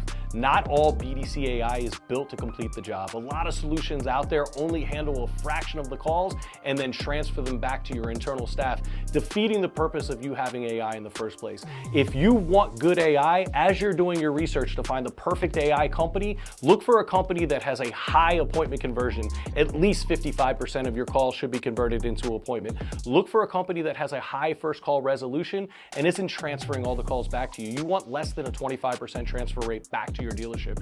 And third, look for a company that has a high customer satisfaction, and the AI should be grading that for you. If you want all three of those things and you want to stop your search right now, contact AlphaDrive AI today, alphadriveai.com. Look forward to talking to you. Thank you. Experience more sales, more profit, more efficiency. Experiences consumers want and results dealers need with superior automotive insights fueling AI and the only industry partner that gives you best-in-class connected solutions, Cox Automotive. If you're heading to NADA, this is something you don't want to miss. The Fixed Ops Roundtable is bringing our full professional media team to the show, and for a limited time, we're offering a complimentary media package to our partners and industry leaders. That means professional lighting, crystal clear audio, high quality video production. We're capturing real conversations, real insights, and real stories from the people shaping fixed operations right from the show floor. No awkward setups, no DIY videos, just polished, broadcast-ready content you can actually use. This is your opportunity to walk away from NADA with powerful video assets for LinkedIn, social, sales conversations, and brand visibility. Spots are limited, cameras will be rolling. If you're at NADA, make sure your story is part of this.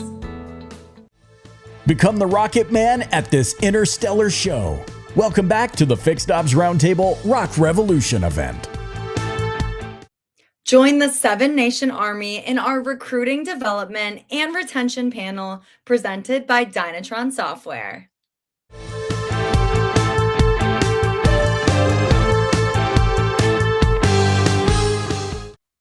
Welcome back to the Fixed Ops Roundtable.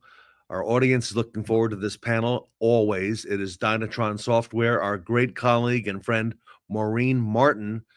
She's Vice President of Strategic Alliances at Dynatron Software. Maureen, welcome back to the Fixed Ops Roundtable.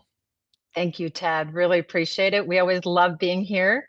And today we have an incredible group with us that are longtime partners of Dynatron Software. And we're going to be talking today about recruiting, development, and retention of service advisors, critical to our business. And I'd like to kick off by just introducing our panel. So with us today, we have Jaime Macias. And Jaime is the general manager for 2 of the Casa Automotive Group stores in Prescott, Arizona. And that would be Casa Chevrolet Cadillac and Casa Nissan. Welcome, Jaime. Hello.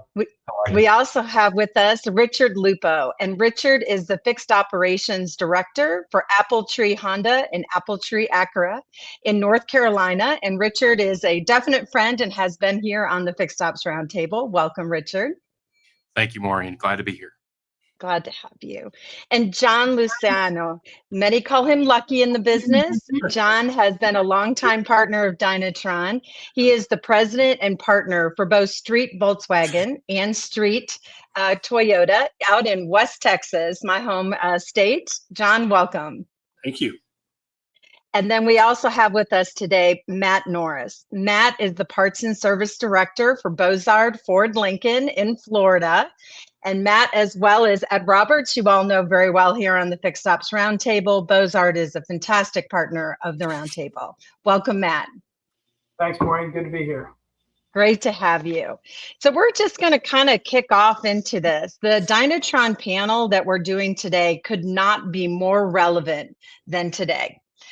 You know, the importance of leaning into fixed operations. I have the privilege to attend many industry events, and each of them are talking about the challenges on the variable side, and we're looking at that net profit. And really, you have to lean into fixed operations. Now, these are uncertain times for sure for our teams, and as well for our customers. And it's around that confidence that we build in them, understanding that we are the experts to come into. So we know that we've got to leverage business intelligence. We got to lead with confidence and would drive our performance in our dealerships and group. So our seasoned Dynatron panel today is going to really talk about some of those key ingredients. What does it take to really do recruiting, development, and retention? And when we look at our service advisors, they are our front line. We know they have a direct impact with our customers. So we're going to get kicked off today. I'm going to start with John. John, John's like, thanks. I'm ready. You're ready to go. Yeah, I drew the short straw. I think you drew the top straw as the president and partner for your group. And when we really talk about talent acquisition, it really comes from beginning with culture, and that starts from the top. So it really seems that you are perfect to get us kicked off, John, in talking about what are some of those key ingredients for building that culture and what has been successful specifically for your team. And then I'm going to also have the other panelists give some thoughts as well on the topic. But John, I'd love you to kick us off, please. Hi. Well, mine goes back a long way, and Jaime knows the name or whatever from back in the day, but I go all the way back to the original Mr. Lowenfield, back at the Casa Group, where I started my career back in 1979 and 1980, and he was known as the boss, but his name was Wallace Lowenfield. And he helped us understand very quickly that there's nothing really hard about the car business. And what it was all about then was looking for people that kind of had a servant's heart, that loved being and talking to people and working with people, and then we'll teach you the rest of it. But you can't teach that. You can't teach the honesty. You can't teach the fact that you want to serve and you want to treat somebody well and do the right thing. But we can teach you how to write an RO and how to, especially nowadays, when we have AI that'll do 90% of it for you. But we can't teach that humbleness, that humility, and how to talk to somebody when it's really, a lot of times, especially in a service drive, they're in crisis mode. They had things planned. They had the day, I need to get this done. And now all of a sudden, boom, it's done. The car doesn't run. I can't get there. I'm trying to call people. I'm going to miss things. And so we have to teach that to sell experience. The rest of it will come and it will happen, and the car's going to have to get fixed, and you'll get the write up and you'll sell the parts and you'll do whatever. But somewhere it's got to start along the way of, I understand, I'm with you, you're not alone, this happens, and this is what we have found is a great way to go through that. So that's for us. We start there, and through our whole story, it doesn't matter who we're hiring. We start there looking for that personality and somebody that wants to care and wants to do it. And then we figure out how to hone their skills and get really good at it. But if you love what you're doing and you believe in it, it's going to come pretty natural at that point. Love it. And 38 years ago, when I interviewed with Ford Motor Company and they asked me how technical I was like, anything you need, you're going to teach me, right? So I love that philosophy, but the servant heart and servant leadership is really a core. And I would say that is across all of you that are here on this panel today. What would anybody else like to add to what John just shared with those nuggets of real excellence? Well, I can add that, Maureen. It just says culture, and we're talking about culture here, has to start from the leadership. And obviously, Lucky does a good job of that at his stores. There's legacy there coming from finding empathetic people and making sure that that's a priority in your organization. So it starts from leadership, from the top down. If leadership is invested in culture, then the people downstream from there will bring that culture that is brought to us by the leadership. So for us, it starts with leadership and sharing that vision and actually living it out when we do hire in for people, making sure that we're getting that servant leader, that servant heart, that empathetic person, and then teaching them the skills along the way. So for us, it starts with the leadership. Thank you. Matt, Jaime? Yeah, just for me to just kind of piggyback off of Lucky, what he said about Wally Lowenfield. His thing was always take my buildings, leave in my people, and I would build it back up. And he's always had that mindset of that. Jaime, he had a great line, and somebody was there from Ford Credit, and we were all sitting in a meeting, and this was early on, and we were really doing well. And the guy mentioned something, and then he grabbed the financial statement and he pointed, and he was talking about assets. And Wally exactly looked at him and says, "Those aren't my assets." He's like, "Well, yeah, this is your statement." He says, "No, only assets I have are my employees. Everybody's got buildings. Everybody's got concrete." I mean, that was, 46 years ago for me when he probably said that. And it has always stuck in my head. And he did a really good job of helping us understand that there's the car business and there's the business of selling cars. And he always wanted to be in the business of selling cars because the car business has all that 2 and 2 equals 4,000. Wally always said, we can start with all that, but we're going to finish every deal to a T. No ambiguity, no nothing. Everybody that was involved in the deal knows exactly where they stand. And he was an incredible mentor, and just miss him every day.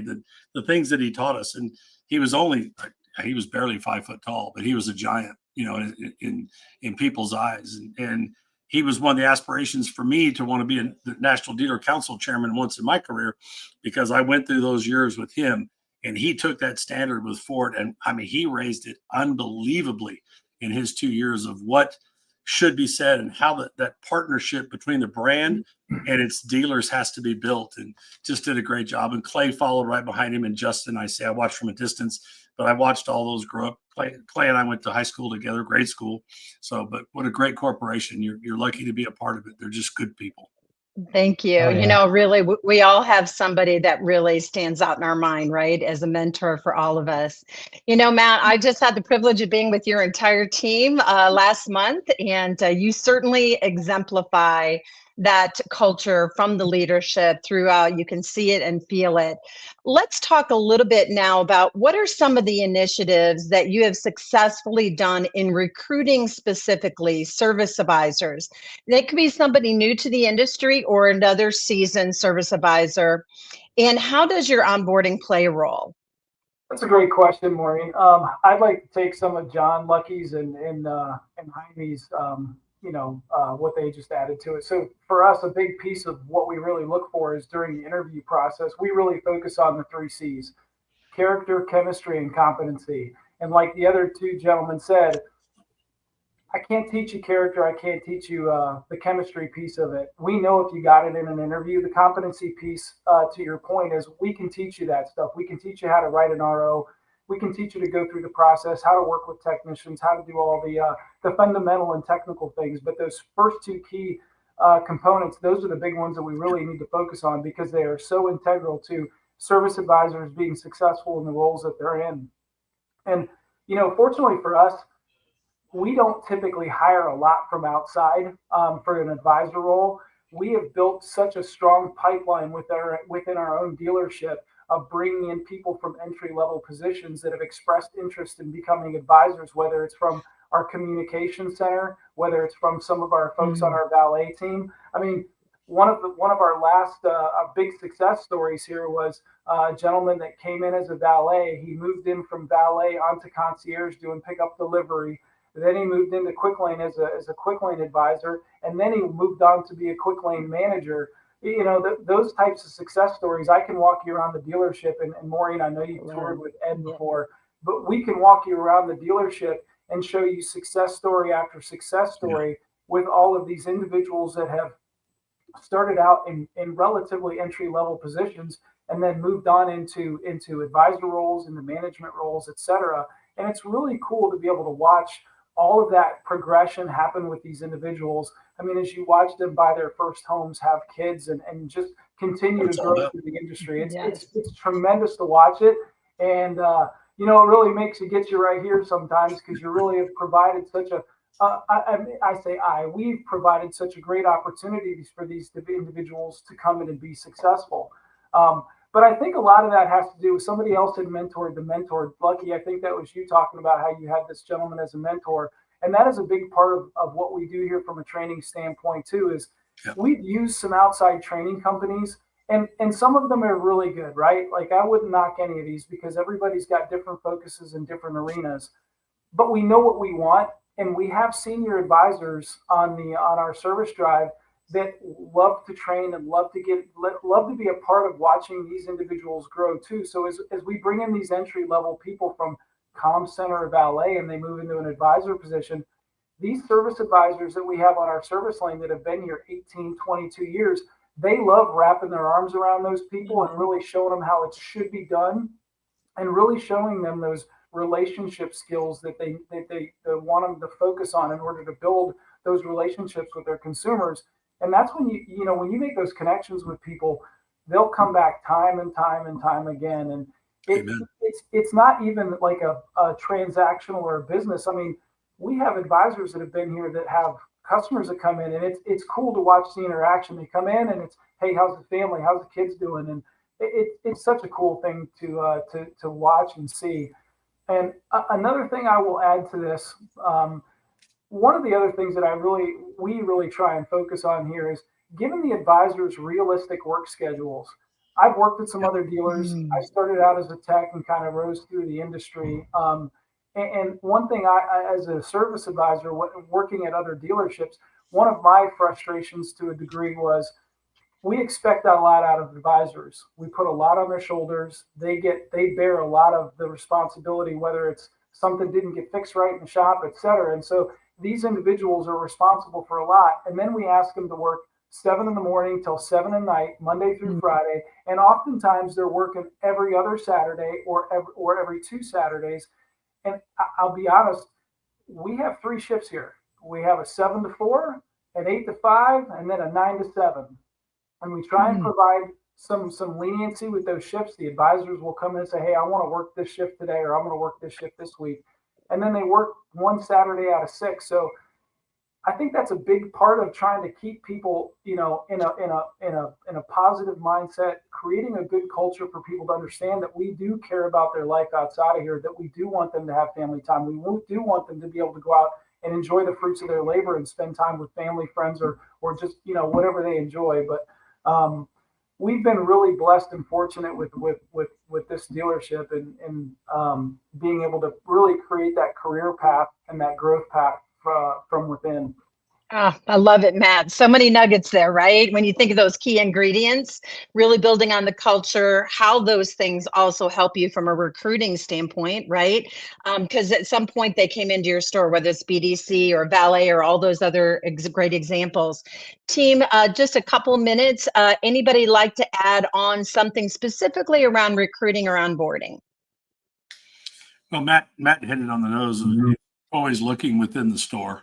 So we're the same way. We hire so few from the outside, and we get accused of nepotism. I have so many husbands and wives and brothers and sisters and all that, and we just ignore all of that crazy that goes with it. But I think Matt's biggest nugget there is finding that time for them to have that family oriented time and be able to have it and get away from the store when you're trying to create that same thing.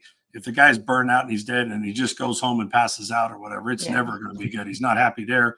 He's not happy here. It's not going to go anywhere. And I know, John, we don't live to work, right? We work to live. Amen. Yeah, exactly. Yeah, well said. And that community service, I know, is really key to all of you, right? Yes. Not only for them personally in their enrichment, but also for the dealership, right? It's a win-win-win. The customers see you, you're part of the community. I love it. Anything, Richard or Jaime, before we move on, you'd like to add? Yeah, I think some of the success that we've seen is from service BDR agents. They're well versed with scheduling tools, inspect reports, and upsells too as well. And they could build that trust and rapport with our guests. So we found some success with them as well. Great, thank you. And from the onboarding aspect, we really streamlined that. What used to take 3-4 days to get the background, the driver's license, drug test, all that stuff, it's all done in 24 hours now. And so we can take you from an interview, send you to a drug test, get all of that stuff done so that we've got you cleared to go in about 24 hours. Wow. So yeah, we've put some work into that because we were losing people that, especially when you're bringing in entry level people that need to work and need, I can put you to work, this is Monday afternoon. I can put you to work on Wednesday, I think it sets a precedent too of who you are as a company. I think that impresses them real quick. They're like, wow, man, I got to go. This is real deal here. It's real life. That's excellent. The waiting, right, is always the hardest part of most things, right? Even for our customers. Yeah. I love that. Fantastic. All right. Well, we've talked about culture and we've talked about recruiting and onboarding. Jaime, I'm going to go to you next. Uniquely, you have been a corporate FOD. You have sat in many roles within the dealership and now are GM over 2 of the stores. Let's build on what we've been talking about. What are some of the key ingredients for building a service advisor career path? And what are successful strategies you've implemented at Casa Auto Group that really other dealerships or groups could benefit from? Okay. Yeah, so one of the biggest things for me, I believe, is cultivating a clear path for growth. So what I mean by that is each service advisor understands that the career trajectory is yours to lose. So this mindset shifts the responsibility for success to the individual while empowering them with a supportive environment. So it gets a little complicated, but it does work.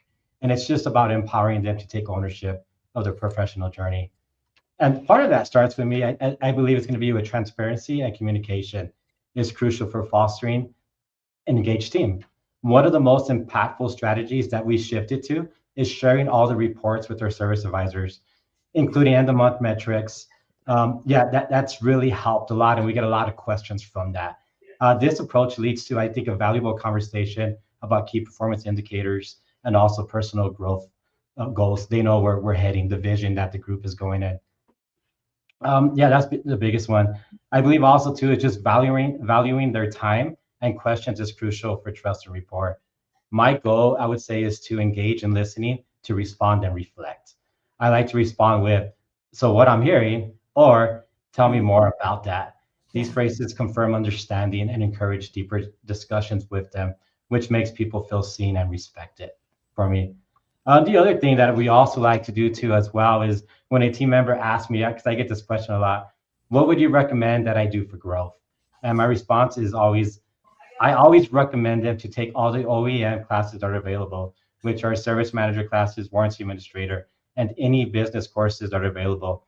I had the pleasure of doing this from everything from all the 4 classes And this was crucial to my success. And I took advantage of it. At the time, it probably felt like a waste of time, but it wasn't. I mean, I remember staying up late at night till 2 o'clock, just knocking out those classes. But it was the best training that I've had, and probably why I'm here today. I couldn't be here without that. And then also too, for team members that show significant progress and strong commitment to their growth, we like to open the doors up for training. A lot of it is from NCM training, and this training helps them hone their skills and advance their career with opportunities that arise. Thank you, Jaime. I love it. I know when you and I were talking earlier, you've really done an exceptional job with the kind of 5-minute with your Dynatron compliance report with the service advisors to really understand, where are they benefiting a decision, how it impacts the dealership, the customer, and themselves. And you really help to do something specific. So I love that you're really doing things that are very targeted and really written in a career path. For the rest of the panel, let me hear some of the things that you're doing specifically that are really helping you with development and career pathing with your service advisors. Richard, how about you first? Well, along what Jaime said, sharing information, sharing the metrics and giving them understanding so that they understand what they're looking at, why we look at what we look at, and what those things actually mean in the real world. Give them things context, give them that education, that depth of knowledge helps. And much like what Jaime said, as far as being empathetic and when they come to you and ask you what you should do, I always default and say, invest in yourself. So whether that's a technician, getting better at their job, doing the testing, if there's a weak area, they don't understand electrical, well, dig in and learn electrical. If it's a service consultant and they're struggling with CSI, let's dig in and let's figure it out. Let's get down, drill down, and find out why those surveys are not returning the results that you expect. Those are the things. Investing in yourself will inevitably lead to putting yourself in that position of inevitability when it comes to promotions. There's an old inspirational video, Les Brown, if we're familiar with those, Les Brown, where he talks about how he didn't have a job, but he wanted to be a DJ. And he had a mentor that told him to practice being a DJ. So when the time actually came when he had the opportunity to become a DJ, he was ready, And so I always, it's an older video, inspirational video, find it on YouTube, but it's a great way of thinking about how to invest in yourself to be prepared when that opportunity comes. Thank you so much. John and Matt, anything you'd like to add here? Well, I think Richard hit a lot of it in letting them understand that you have that open door policy and that it's always okay to say, hey, I'm not sure what I'm doing. I've kind of fallen into it. Can somebody listen to me, or can I try an approach on somebody? And just having that open communication that life is always going to have these ups and downs. And it's just not to be the continual deal, and being in a position to be able to say it, whether you've had a tough time at home or something happened, and you're thinking, well, I just need to stomach it out and go through the day. Where we try and make it, it's okay to say, hey, look, you know what? I got to tell you the truth. I've had some things come up. My head's not in the game, and that's okay. Great. And we're going to find somebody to cover or get you some time, or let's have a conversation or whatever. Let's get our head back in the game. But making sure that there's no guilt to it or any being ashamed or anything. It's okay. We all have it. And when you have that, speak up, tell us, let's talk about it. We actually have in-house a gentleman that used to be a grief counselor, and we hired him 3 years ago between our two stores. And he's totally silent. He doesn't say anything to anybody. His name's Danny. He's got a separate phone. He doesn't report to myself at all. I don't ask about it, but they know they can contact him when they just, everybody needs somebody to talk to every once in a while. And so we just want to make that clear. My opinion, one of the reasons I was glad you asked me to be a part of this, I believe it's the toughest job in the store. I don't, 100%. And right now, as a Volkswagen dealer, and with the issues we're going through and the vendor problems we're having, it is by far the toughest job in the store. There's just, 9 out of 10 phone calls start out just getting yelled at. right? And it's very hard to come back from that. And so we want to be able to have that conversation and be able to, maybe at 11 o'clock say, hey, you know what, somebody needs to cover me for a minute. I've had 5 straight butt chewings or whatever we can say on here. I don't know. And I just don't know I just don't know that I can take another one for a few minutes. Let me clear my head and just get calmed down. It's just been a really tough time. And you have to start there. And then we have to be careful. We start yelling at them, hey, your upsells are off. And you got to look at it and say, yeah, but I mean, I've had 5 straight that we're damn near at a buyback, or we're at this and we're having to get the brand involved. And the car has failed them 2 or 3 straight times. I don't feel comfortable trying to upsell them right now. I mean, they don't even like the car, much less want to throw any money at it. So let's do the right thing. Let's just listen, get it straightened out, get the car straight, take care of them, and then make a notation. Hey, we noticed the car probably was getting close on alignment or something, but felt like on this one, I just needed to take care of the customer. Let's get it back going and let's go forward. And I think all the brands are fighting this a little bit, but I work with those guys a lot, and it's just tough. And they know, if the conversation gets that bad, they just shoot it to me, because you know those certain customers that are just not going to stop until they talk to somebody up or the boss, and that's okay. We're all that way. And then how do we talk them off the cliff and we bring them back? But some of these, you almost need a psychology degree. Yes. You know what? I mean, really tough job right now. Tough so job. True coaching, right? You're doing true coaching for your service consultants, and you're also doing it for your employees, right? From the standpoint of how they can help their customers better. Love it. Matt, timing's everything. When you ask for it. I mean, you just got to have you earned the spot? I mean, Richard really pointed that out well. Have we trained them well enough?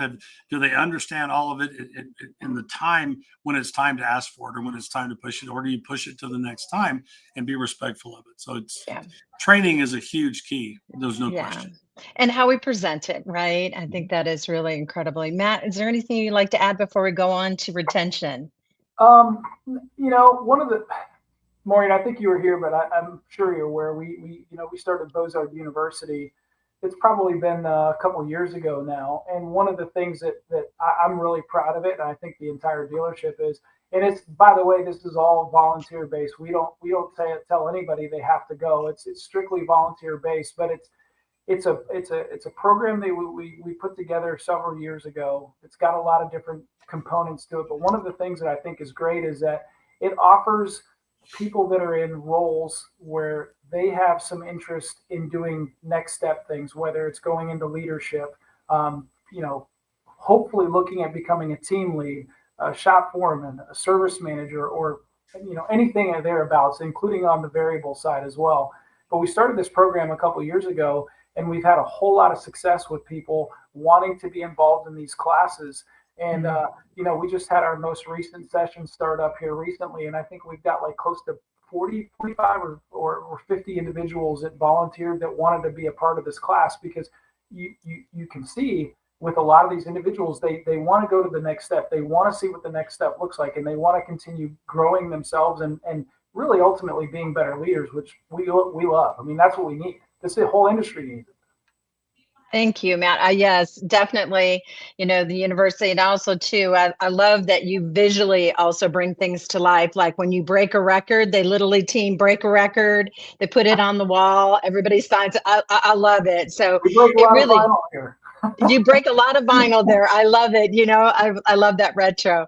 Okay, fantastic. I want to make sure we have time to bring it all back together, because at the end of the day, right, we've built the culture, we've recruited and brought them into our family, and then grown them within our family and had that career path.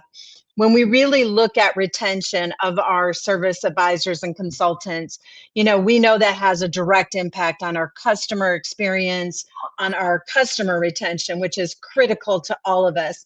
John pointed out a lot of things that are happening in the industry right now, and all of you are the face to the customer. So Richard, I'm going to go to you to start off for us.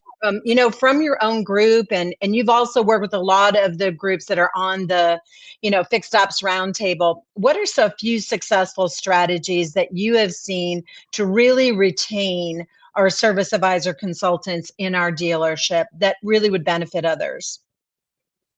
Well, you start with the basics. You have to be competitive in pay, benefits, all those kinds of things like that. And so when your organization doesn't necessarily have to be the leader in pay or benefits, but it's comparative. Then it comes down for me, it comes down to the competency of understanding my position. Because people don't quit companies, they quit bosses. And so the difference is building value. So we know our technicians, our advisors, our people, our salespeople are all connected in Facebook, chat groups, all those kinds of things like that. And building a culture that makes this job something that is of value and stand out amongst our competitors is my main tactic for retention. So when they're talking to other service advisors or other technicians or, insert said group, my service manager is not a great guy, he's or gal, or, they're not empathetic. They don't, they made me do this. They forced me to do that.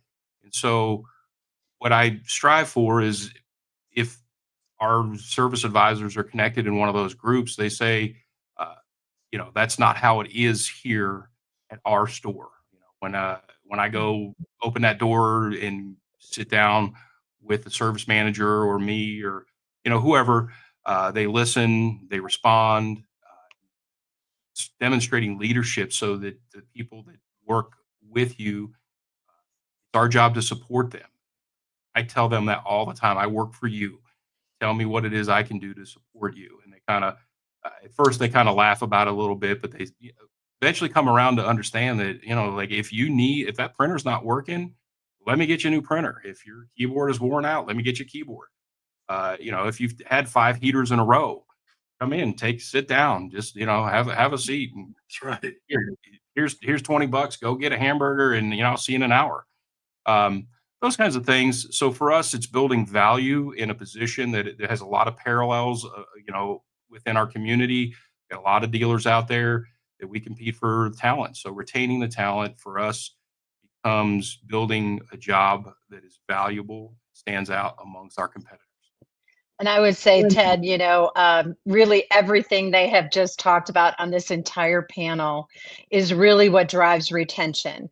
You got to have that culture. All of the key ingredients that all of you shared, couldn't be more excited for this panel. And really, as we talked about at the beginning, so timely in our industry, right? We really want young people to see how valuable the automotive industry is. We build communities, and it's only through working in our industry with people like yourselves that we do it. So I can't thank you enough, all of you, for joining us today. What a great panel. Special thanks to Maureen Martin of Dynatron Software for moderating. John, Matt, Richard, Jaime, thank you so much. Great information. I took a lot of notes. Exceptional panel. We'll have to come back and do it again. We didn't have enough time.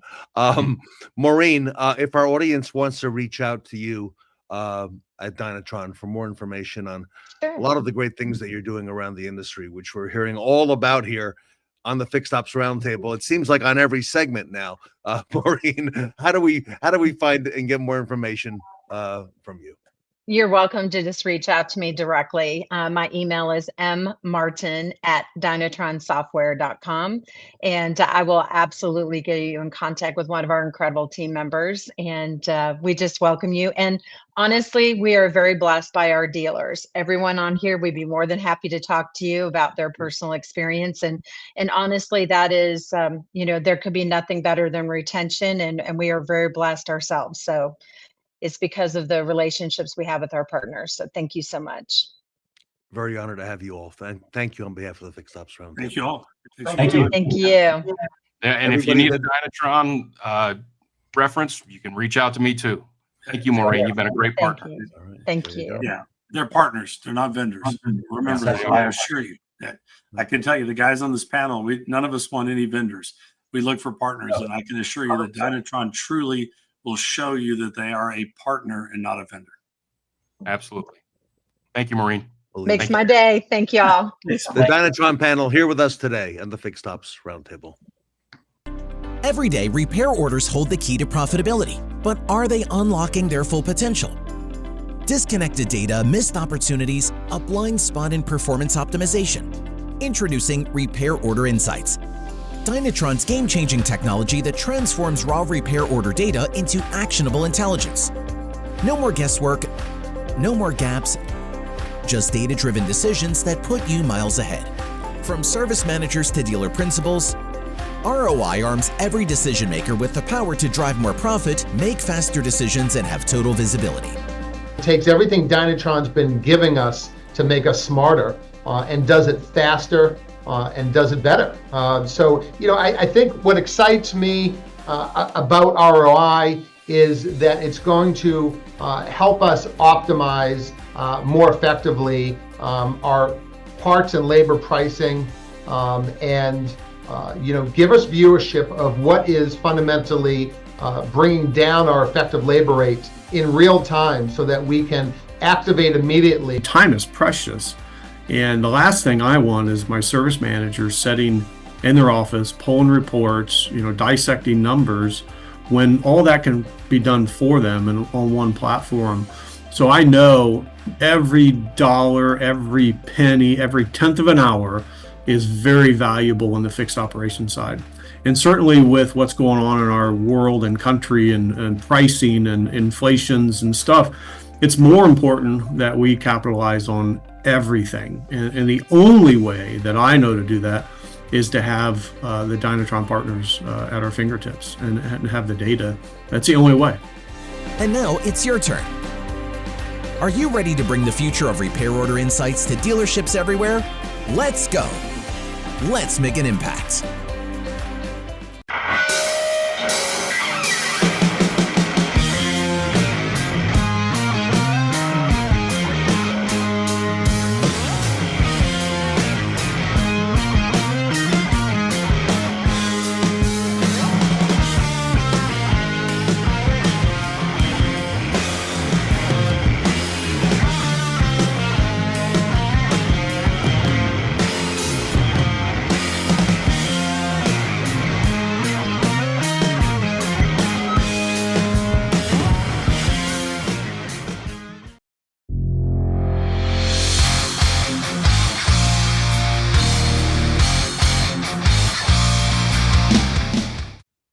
Our next speaker puts the Skyler in blue sky with Skyler Chadwick from Cox Automotive.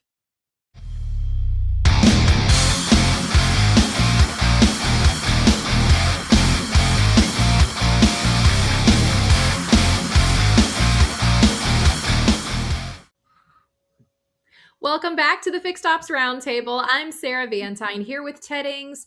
Today, Ted, we're talking about 2025 was the mind shift year, and 2026 is the execution year for fixed operations. Yep, it's the big year, the big idea. We have with us Skyler Chadwick, the Director of Product Consulting at Cox Automotive, here to start things off. Skyler, welcome back to the Fixed Ops Roundtable. Hey, thanks for having me both, Sarah and Ted. It's awesome to be back on the Fixed Ops Roundtable, and we have such amazing things to talk about this new beginning of this new year for sure. Yes, and I want to also mention that we're going to see you in person, I believe, next week in Las Vegas at the NADA show at Cox Village. And Skyler, Sarah, and I are looking forward to getting together with you there as well. Yeah, and come on into the Cox Automotive Village. It's a happy place. A lot of things are happening and a lot of innovations that we're bringing to the show. And I'm just super excited to talk about fixed operations. And it's just such a big year. I think, I think about 2025, I think everybody was like, yes, this is the year. I think it is the year for fixed operations. And it's interesting. I think 2025, if I look back at it from a fixed operations perspective, I think it was more of a aha moment for dealerships and service departments where they really just thought, hey, this isn't just a cost center. This is really truly one of our most valuable acquisitions and retention engines in our dealerships and so forth. So I'm really looking forward to hearing dealerships, hearing about their goals, whether they got and their goals for 2026, and truly how we are going to fit in that piece for dealerships when it comes to our innovations that we're bringing to the show, and also to fixed operations in 2026, because I truly believe 2026 is the year for dealerships to really make sure that their processes are in order, their tools, their teams, and their staff are all geared up, ready to go, and then really put that where the products meet the road, right? Where the rubber meets the road. And I think that's really good. It's going to make a change for this next year and upcoming year for dealerships, for sure. I got to tell you, Skyler, that Sarah and I learn so much every time we come and listen to you and what you share, what's happening in the industry. This time, I think, is going to be no different.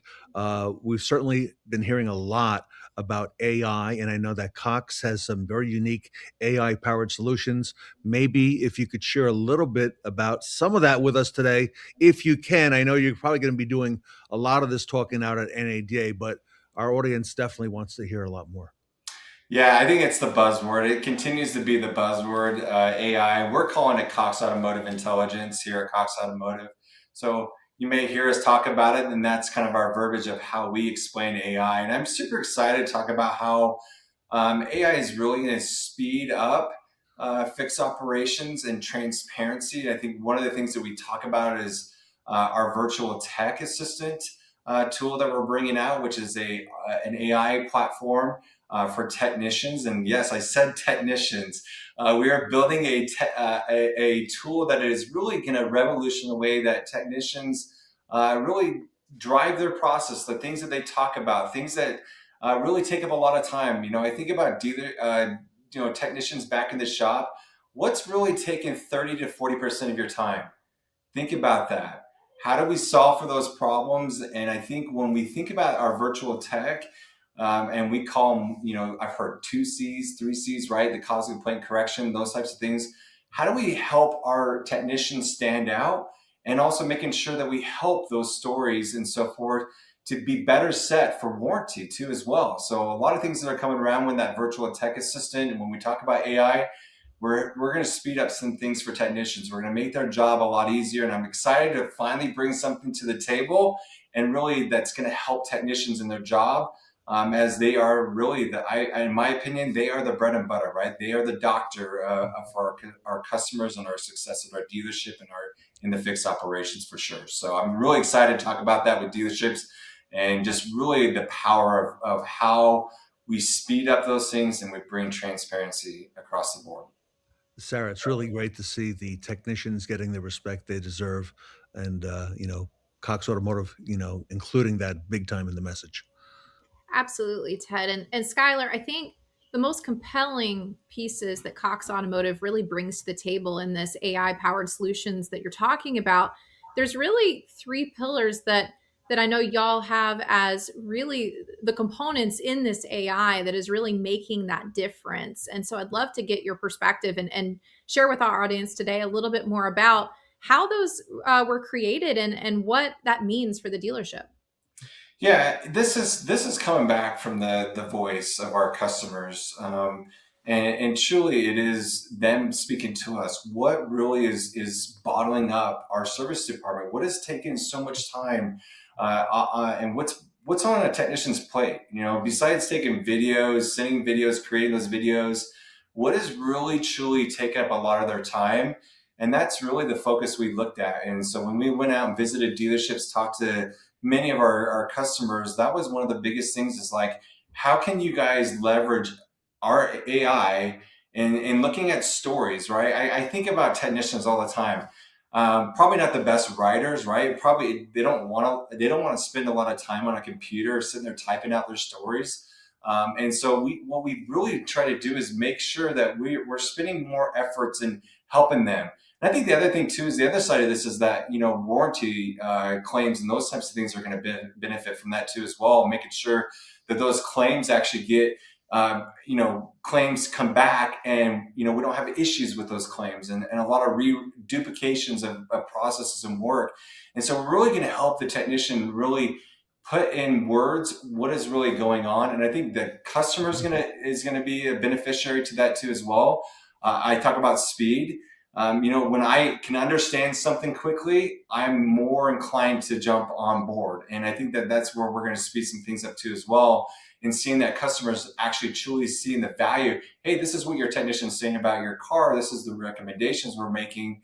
And making sure that we get the right cause and the right correction and fix for customers too as well. So we really took a time and we really listened to our customers and what they were saying. And we were seeing where some things out. And so we were taking a lot of our data inside of our rows and coming back and making sure that we can help our technicians really stand out and be professional too as well. So Skyler, I guess you could say that 2026 is going to be the year where the rubber meets the road. And if you want to just elaborate again on those 3 pillars of execution, I heard you say a little bit about speed, and you mentioned that word transparency. So important again. That's one of the 3 pillars. What are the other 2 again?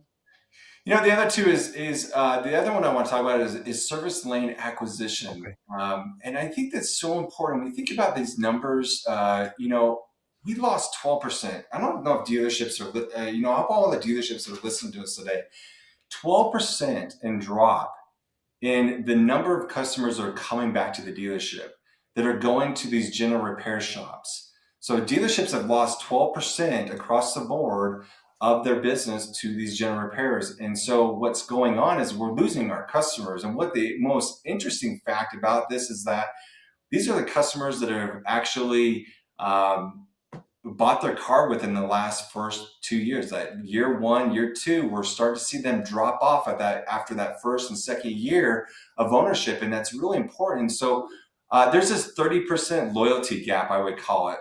That's what I would call it. It's a loyalty gap. And so what is interesting to me is that 33% of customers have told us that in our Cox Automotive Service Industry study that we just released, 33% of customers that come into the dealership, can I tell you that they want to know what the value of their car is? They want to know what an appraisal is. And so that 33%, you look at that number, service lane acquisition. I always tell dealerships, you know what the best auction that's happening on in your dealership today? It's your service lane. So that service lane is the best auction, right? You're not paying those auction fees, right? I know we own Manheim Auctions. We want to support those businesses, but if you truly think about that as well, Toy and I have always talked about, why not buy cars that you service? You know what the service records are on that car. So when that customer wants an appraisal on their car, well, what better tool to integrate with Xtime and Viato? So we're bringing those 2 products together, folks, right? We're bringing Xtime and Viato, and they're powering each other. So that way that when that salesperson pulls up that vehicle, doing an appraisal on their car, well, we know what the full history on that car is, right? When we look at declined services, we call it the customer journey. That's what we're calling it. And so dealerships, part of your rubber meets the road is 2026 is that you're going to look at your actual auction that's happening in your dealership today. You're going to look at that a little bit differently. What 33% of our service customers are wanting to bring their vehicle back to the dealership to have service, but also want to trade that in as a potential opportunity for you to take used car inventory in and get that customer back into your ecosystem too as well. And it's all about that ecosystem. And so when I think about those talking points, Ted, we talk about speed and transparency. That transparency is having an AI-powered 24/7 scheduling tool, right? We want to make sure that those customers can get back into the dealership. I always talk about dealerships like, well, our scheduled appointments are way up higher. Well, let's not talk about, that's awesome. That's the first step, right? We want to make sure that we're getting appointments up, right? We're making sure that, but I want to see the actual true ROs. What are your RO counts?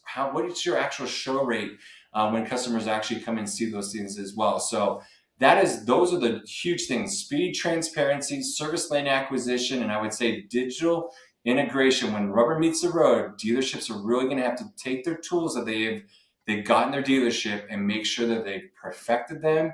And most importantly, they're taking care of their customers for the best customer experience.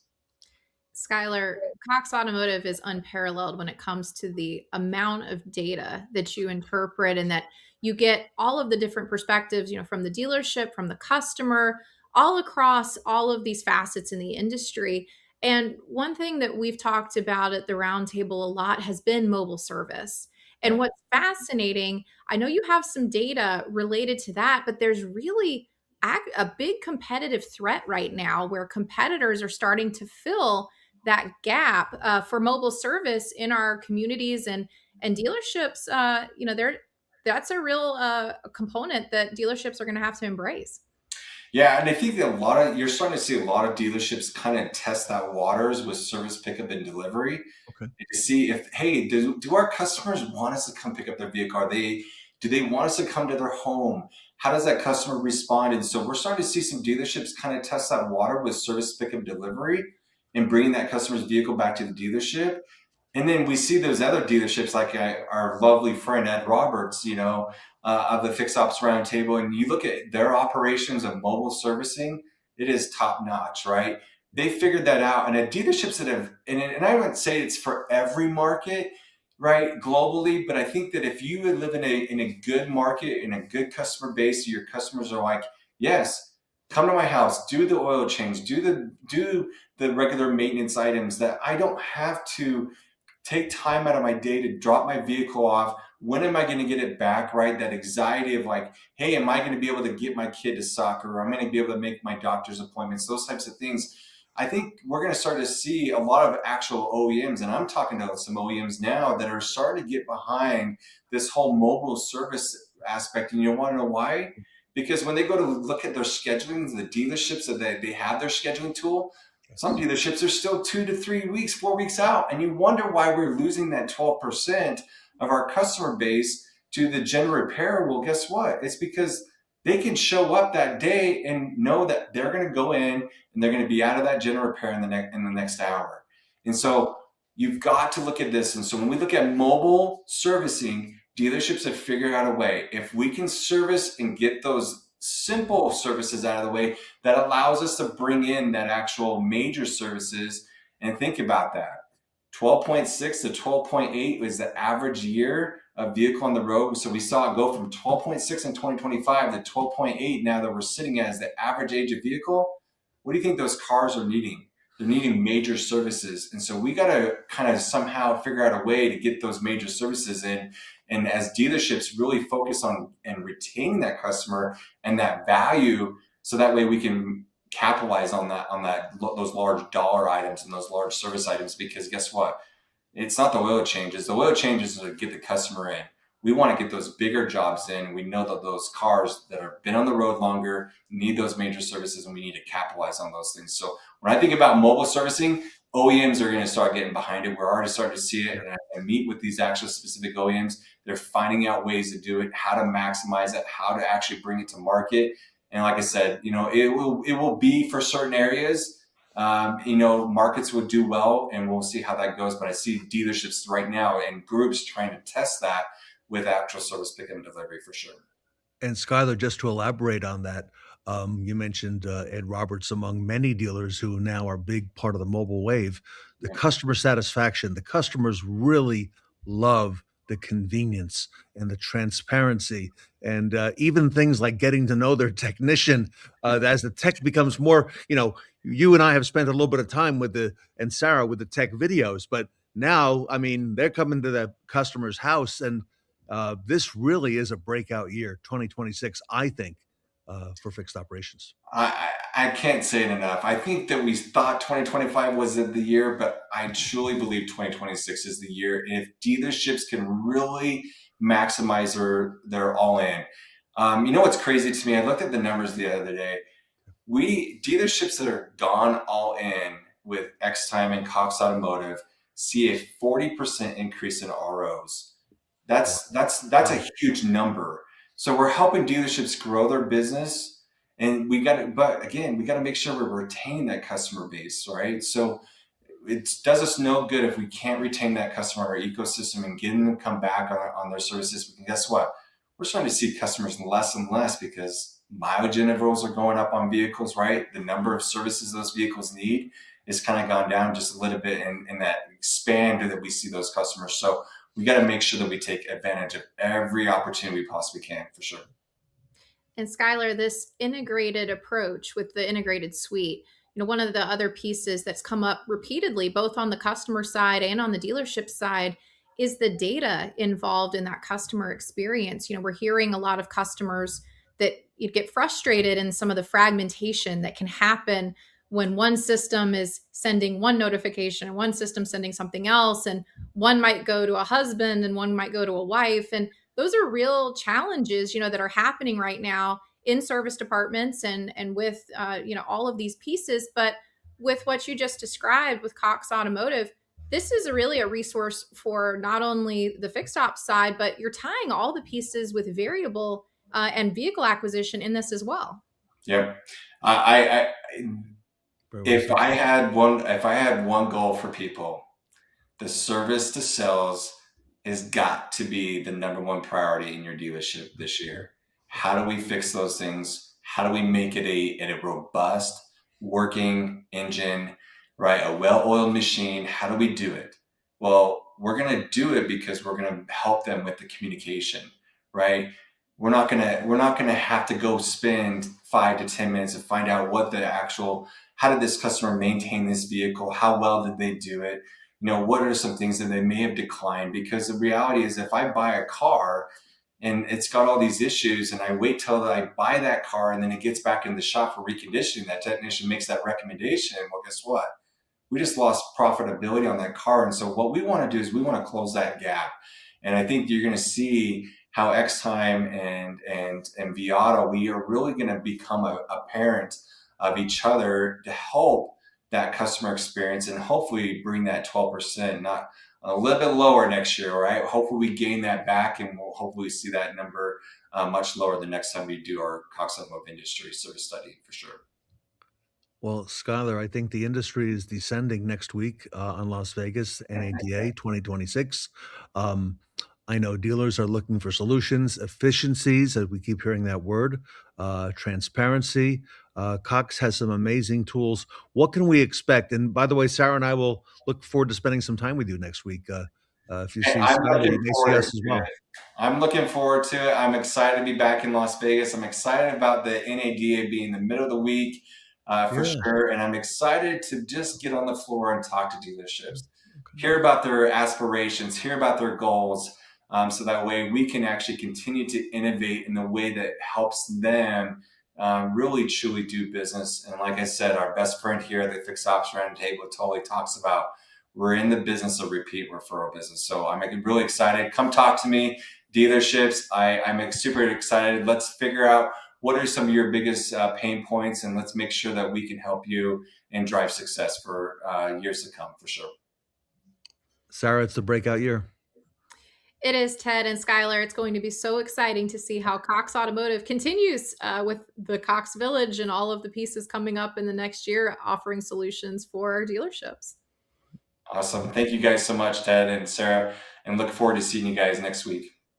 Everybody, if you're coming to NADA, be sure to spend some time next week at Cox Automotive Village. Skyler, I believe that's in the West Hall where Sarah and I will be as well. Is that correct? Yeah. I don't think you can miss us. No, I don't think we need a booth number either. I think we'll. I don't think you can miss us. I will be on the floor. Come talk to me. Right.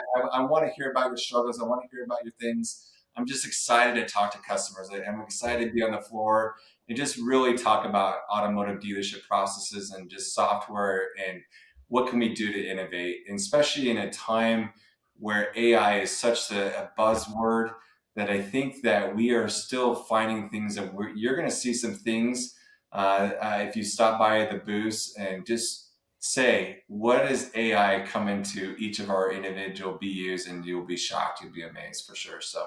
All right. We'll leave it there. Sarah and I learn so much every time we get together with Skyler. So everybody get a chance to see Cox Automotive in person, Skyler, Chadwick at NADA next week. If you're traveling there and in the West Hall, if you're not going to NADA, of course, you can find them on the web. Skyler is very active on social media as well.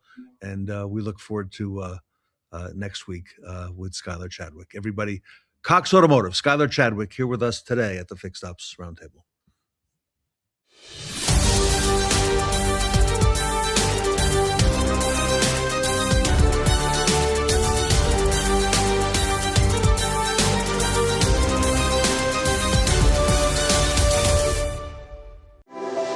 To move on in the show, be confident in yourself. You have to be loud, you gotta have ideas. You just kind of nosedive. There's a lot that is lacking. We'll see how everybody's morale keeps up. Work on the spot, be under the pressure. I think since we only have an hour and a half, it's very chaotic. I think we're gonna kick some. I don't know if we're allowed to cuss or not, but we were definitely going to put some bleep it out, I guess. I'm here to take risks, and I'm here for my opportunities, so I'm gonna do everything that I have to do to win.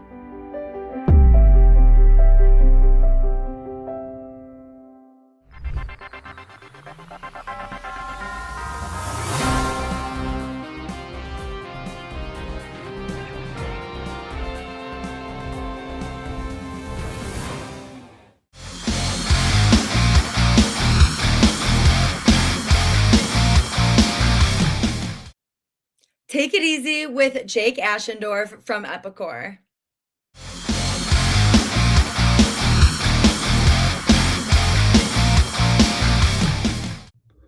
Welcome back to the Fixed Ops Roundtable. I'm Sarah Vantine here with Teddings. Jake Aschendorf from Epicor is back with us to dive into another new topic that addresses key challenges in the parts and service space. As you all know from previous conversations, Jake and Epicor team have covered a wide range of topics with us. Last mile logistics and delivery with Elite Extra, and training and best practice documentation with Acadia. Parts and service data analytics, the industry's first electronic parts catalog, will be some new announcements coming up. And Ted, today we're diving into one of the most fundamental but frequently overlooked aspects of fixed ops success, and that's finding the right part the first time and as fast as possible. Jake Aschendorf from Epicor, welcome back to the Fixed Ops Roundtable. Thank you, Ted. Thank you, Sarah. Great to always be here. Great to see the audience ready to go. Great to see you, Jake. And so I want to kind of kick things off. 2026, we're now about a month in. I can't believe it. Next week, the industry converges on Las Vegas at the NADA show. I'm quite sure Epicor will be there. Jake, will you be there as well?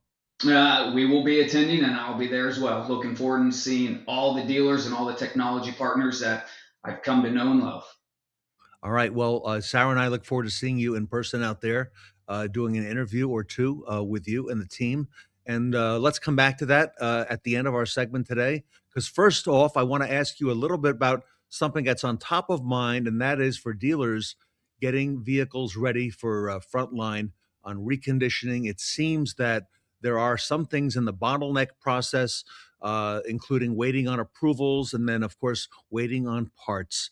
And that's where this all comes in. Jake, how does improving parts lookup and workflow visibility help speed up the used car reconditioning process? Well, Ted, as you mentioned, right, the used vehicle reconditioning is all about one thing, and that is speed to getting the car from the back lot to the front lot and ready to sell. And the fastest way to cut some of that recon time is just tightening up the process, tightening up parts lookup, acquisition, and then the approval of purchasing the parts and doing the work.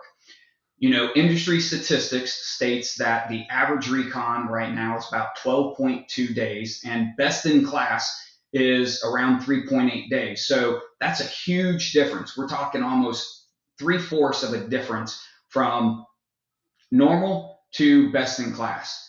The question is, how do we get to best in class, right? And you know, the first question is, well, do I have as a dealer defined process today for getting the vehicles from the back lot to the front lot? And most importantly, am I following it, right? And then as a dealer, who's measuring the outcomes if a vehicle took 6 days or 8 days compared to what we see as status at that dealership, right? So are we reviewing key data points as we go through the month, as we go through reconditioning the vehicles? And then if not, why are we not looking at that? Because as we all know, time is money. And on average, the average cost of the vehicle sitting on the back lot per day, depending on the vehicle and depending on your location, is going to be anywhere between $50 and $80 per day per used vehicle. So if you have 10 to 15 used vehicles on the back lot, as you know, money's just gaining traction and gaining, and you're losing more and more each day as the vehicle's just sitting there. So you're not gaining the sale, you're wasting some money, and God forbid, as you mentioned, the month flips, right? And that vehicle's still sitting on the back lot. What happens to that vehicle value and depreciation? I mean, what happens if there's a stop sell that comes out and now you're forced to stop selling that vehicle for an additional 20 or 30 days when you could have had that car already up on the front line, could have already had it sold. And then as we get closer to model year end out and closes, that vehicle just keeps depreciating as that vehicle sits in the back with all these different factors. So time is key. Money is, the clock's ticking, right? And we all have to watch the bottom line, and that's what it's all about. So having a cloud-based, all makes, all model reconditioning tool of some sort will help dealers drive a measurable advantage compared to non-integrated tools, compared to a manual process, or just burying our head in the sand as if we don't have a problem whatsoever.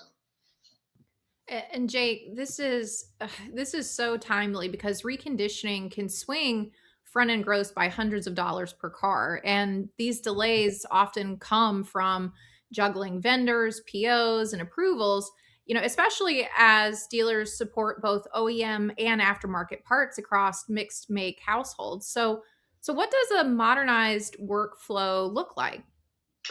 So Sarah, great question. So the first one is modernization is what's going to get us from the 12.2 down to the 3.8, right? Like it is going to be extremely tough to do this manual and disjointed. So a modernized reconditioning workflow is going to bring every step of the process that has to take place into one single connected ecosystem or workflow. This way, teams from the front end and the back end are not bouncing around through emails, phone calls, different catalogs, whether it's OEM or aftermarket, whether it's manually writing down on the repair order, keeping track of which parts need to be sold, and then coming up and creating that repair order to then go be approved by the used car manager. So the reconditioning tools really need to improve to add in all makes and all models. So right now, the majority of the reconditioning tools on the market is just looking and sourcing at your OEM parts. But as we all know, we are carrying more than 50% of the used vehicle inventory is going to be the off-brand or the franchise, right? Let alone the existing household, as we want to grab the consumer's wife and kids or husband or spouses, and we want to bring in and do all that repair work, not just the car that we sold them. So while there are tools that are out there like Epicor Parts Lane is going to provide the best of both worlds. It's going to provide all makes, all model coverage. It's going to rely on fast cross-referencing, meaning you can take year, make, model, engine from and put it in there and pull up all the parts. You can put in the OE part number. So if your parts manager is very savvy and has that part memorized, they can type that in and there's an OEM cross-reference that's going to take it from the OE part number to the aftermarket part number, right? From there, once that part's looked up, we have visibility and access into all the distributors that you're currently doing business with as a dealer, which means if you're using Advance or O'Reilly's or Napo or one of the independent giants like Parts Authority or XL Parts or whoever, right, just to name a few, you're seeing real-time availability. So you already know that the part's on the shelf, you have your guaranteed pricing on there, and you can quickly, easily search 5 to 8 parts and get it back to your used car manager and get approval. The emphasis that we've always tried to work on is simplicity of that workflow for the counter person, because we know their job is very tough. And we rebuilt Parts Lane, future generation, brand new tech stack built on what we used to have, and we modernized it to the nth degree. So completely new tech stack, but we changed the way the workflow was, because what we did 20 years ago is not how we need to be doing business now and 5 years into the future.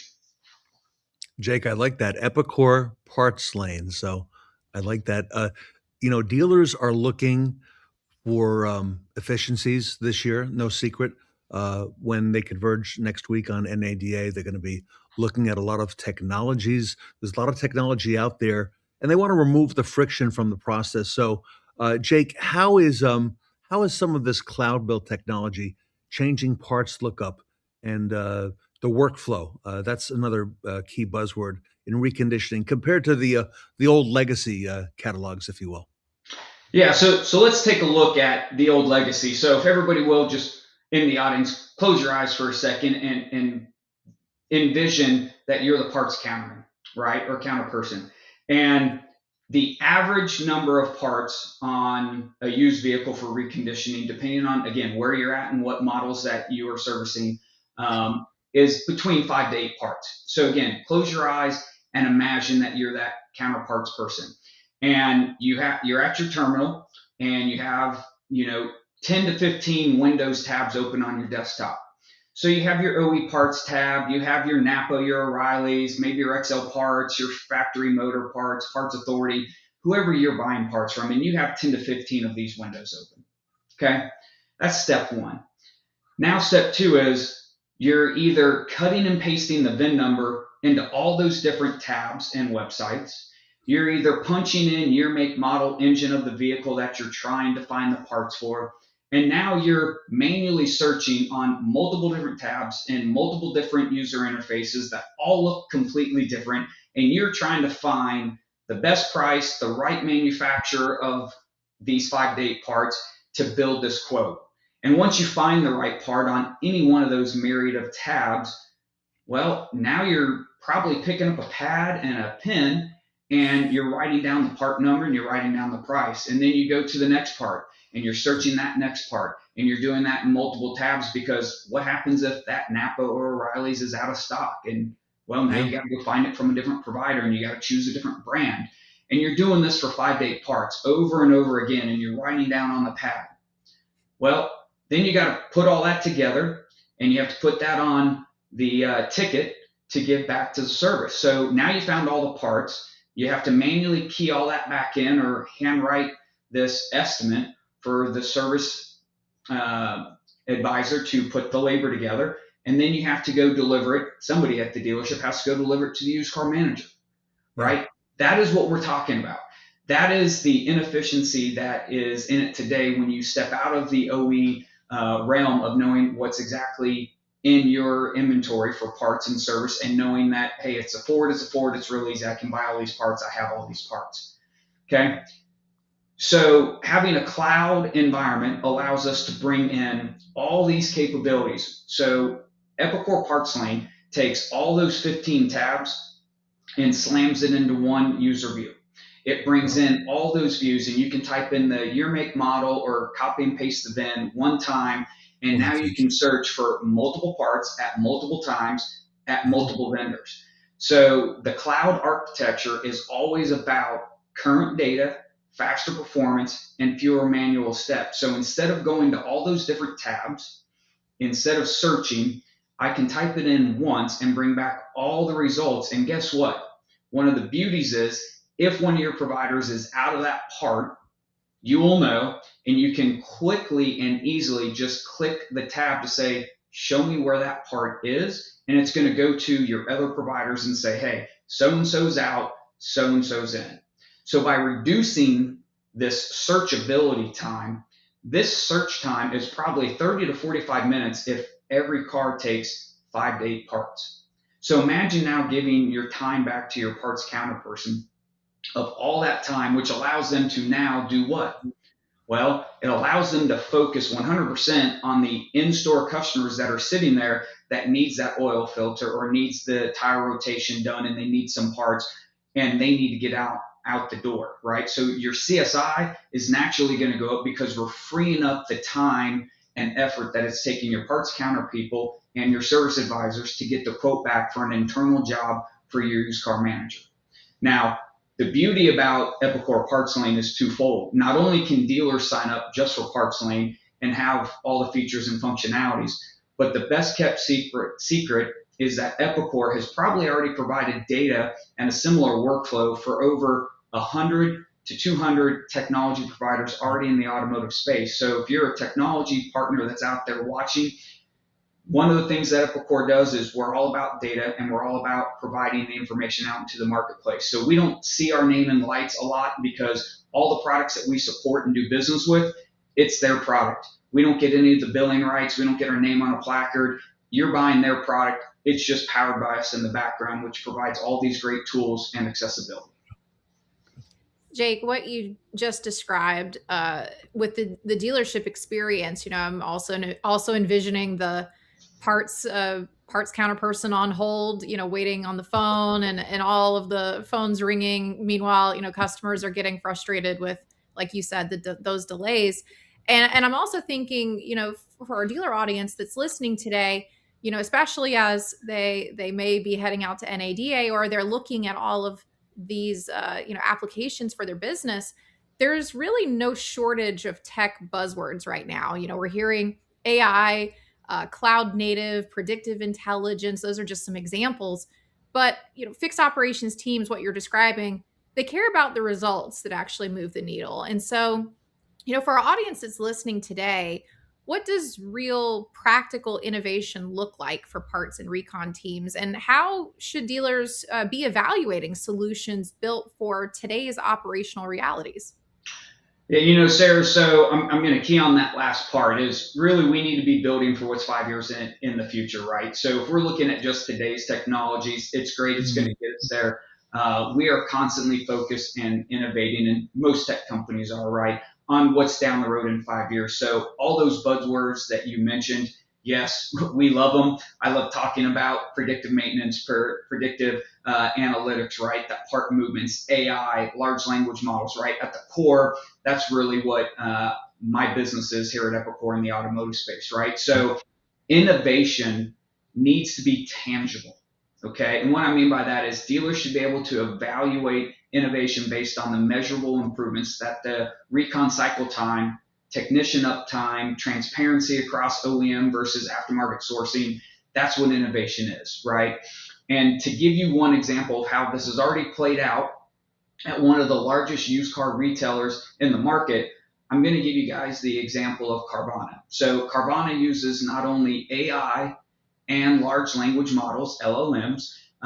Their product name is called Enzo. And what they're doing is they're aggregating all their OEM source data and parts data with all of our aftermarket catalog parts data from PartsLane, which is enabling their technicians to identify the right part faster and get the right part delivered as fast as possible. Because even if it's recon, it is about speed of the game, whether it's the recon or a customer sitting in the waiting room, right? You want to get that car back off the lift and in the consumer's hand as fast as possible. So meeting those delivery times from your part vendors is extremely critical.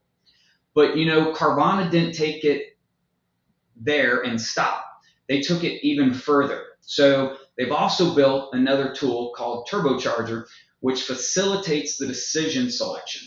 So now we've taken the decision of what part, what brand, what supplier, automated that process, ETA times, cost, and improve their workflow management. So again, everything that I just kind of told you about, they took all that information, applied AI real time and additional large language models to aggregate all that data together to allow the product to start thinking and understanding. And as more repairs keep coming and coming and coming, the AI and the tool is going to get smarter and smarter and smarter over time.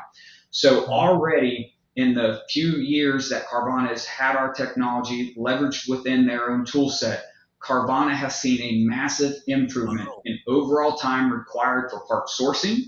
They've had a reduction in part cost per unit, and they have processed their vehicles in a best-in-class time frame. So that 3.8, probably right around there, because that's where most of the industry benchmarks is doing it. Now, Epicor didn't stop there, and we have plenty of other use cases just like this. We're working with many of the publicly traded dealers out there right now to improve their pre-owned reconditioning workflow at this present moment based on just one use case in Carvana as the example. Jay, can I ask you one more question, and let's talk shop? There's nothing that hurts technician time and kills productivity more like a stalled job, okay? And that's been the discussion here on the roundtable quite a bit at this event. How does faster, more accurate parts identification in a unified workflow translate into better tech efficiency and a stronger overall throughput?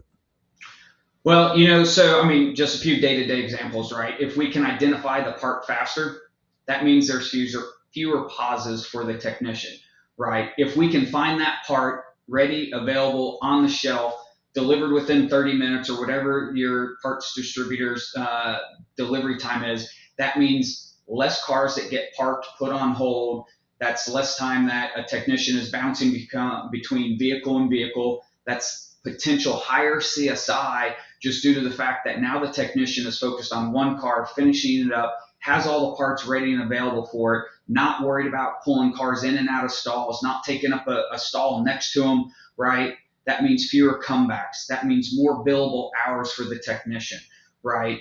All those things is part of the workflow, that getting the right information in the hands of the smartest people, which is our technicians, in order to do the job means a happier customer and a happier technician, because things are running smoothly and everything can be focused on one task, getting it complete and getting it out the door.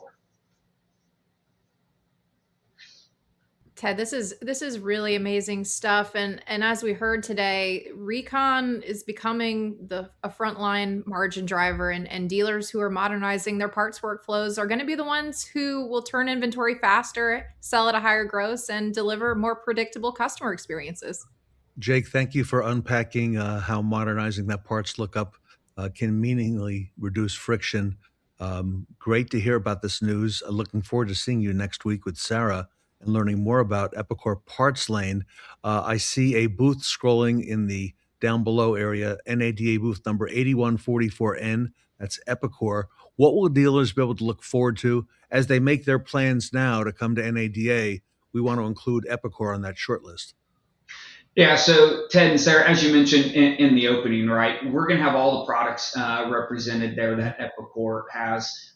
So Elite Extra for last mile logistics and delivery, Acadia for process improvement, workflow, documentation, all that education, which can be used front end, can be used in the back end, right? We're going to have our parts lane there. We're also going to have other data analytics. So if you're heavy in wholesale parts distribution, we have some data analytics that will help provide stocking levels, inventories. We all know the manufacturers have RIM and their own programs, but we can take it one step further because we bring in vehicles in operation. So it's not just simply you sold one, you need to replace one. It's going to take a look at the vehicles in operation and says, you have this much opportunity for this part in your market based on this many vehicles. We have warehouse management, right? Not just your DMS part scan for clearing the cage when your inventory come in. True paperless warehouse if you're running a warehouse. So a complete paperless warehouse, which by the way, when we talk about integration, we're already integrated with the 3 top largest robotic picking companies that are out there. So a lot of the shops like Amazon and some of our larger WDs and distributors out there, whether they're in the aftermarket parts distribution or OEM parts distribution, are already utilizing robots to do most of their picking, right? So we've already integrated our paperless warehouse into the robotic picking for full visibility. Like you mentioned, Epicor is all about parts and service. And so we'll have all of our products there on display. Would love to hear from not only the dealers, but all the technology partners out there, because our data is what's going to help power some of these tools. And we'd love to work and integrate with all the technology providers that are out there at NADA. Everyone make sure that Epicor is on your short list for next week at NADA. Jake Aschendorf and the team, NADA booth number 8144N in the North Hall. Sarah and I will be out there as well. You'll see us speaking and interviewing Jake as well as the team. So on behalf of the Roundtable, Jake, thank you for all you do for the industry and Epicor. And great today to learn more about Epicor Parts Lane. So thank you so much. Not a problem, Ted. Always a pleasure to be here with you and Sarah. All right. We'll see you next week out in Vegas. Sarah, I'm looking forward to that. Jake Aschendorf, everybody, from Epicor, here with us today at the Fixed Ops Roundtable. Whether you consider it evolutionary or revolutionary, change is reshaping the franchise dealer business. And we're not talking about electric vehicles. There's another promising opportunity that demands your attention. It's the fast-growing and increasingly lucrative customer pay parts, tire, and service market. Consider what's happening around you. Average vehicle age is at an all-time high and rising faster than ever. More than 60% of passenger vehicles are 8 years old or older. 25% are at least 16 years of age. Together, this represents 244 million prospective parts, tire, and service targets. We say prospective because the vast majority of these vehicles are being serviced outside the franchise dealer channel. Would you like to capture your share of this nearly $400 billion opportunity? Epicor is ready to help. Our solutions are enabling thousands of automotive businesses to address every customer pay parts, tire, and service opportunity for virtually any vehicle, regardless of make, model, or year. We're helping service providers build customer relationships spanning the full vehicle lifecycle, from the end of the factory warranty to the day the vehicle is scrapped. We're putting the industry's most complete parts, tire, and labor data at the fingertips of thousands of service advisors every day. We've created a faster, more accurate estimating process for customer pay jobs that helps dealers increase average RO and service lane productivity. We offer real-time information on local parts and tire availability and pricing to speed every job, increase customer satisfaction, and boost the dealer's absorption rate. And we're helping parts departments establish real-time visibility and control of their inventories to increase efficiency and reduce operating costs. Epicor is ready to help your fixed ops teams achieve the same impressive results. Own every non-warranty parts, tire, and service opportunity, all makes, all models, all customers. Now you can with Epicor. Contact us today to learn more.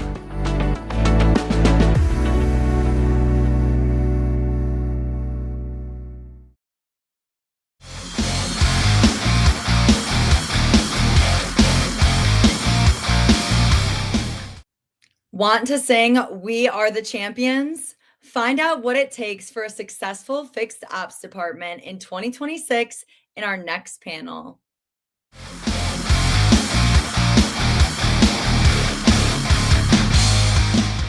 Welcome back to the Fixed Ops Roundtable. My name is Stephen Hackbarth. Today I'm joined with Lainey Jakeway, and we're here at the LITHIA Suburban Collection, and we're going to be talking about what it takes for a successful fixed ops department in 2026. So starting down the line, if you just want to introduce yourself and talk about what you do.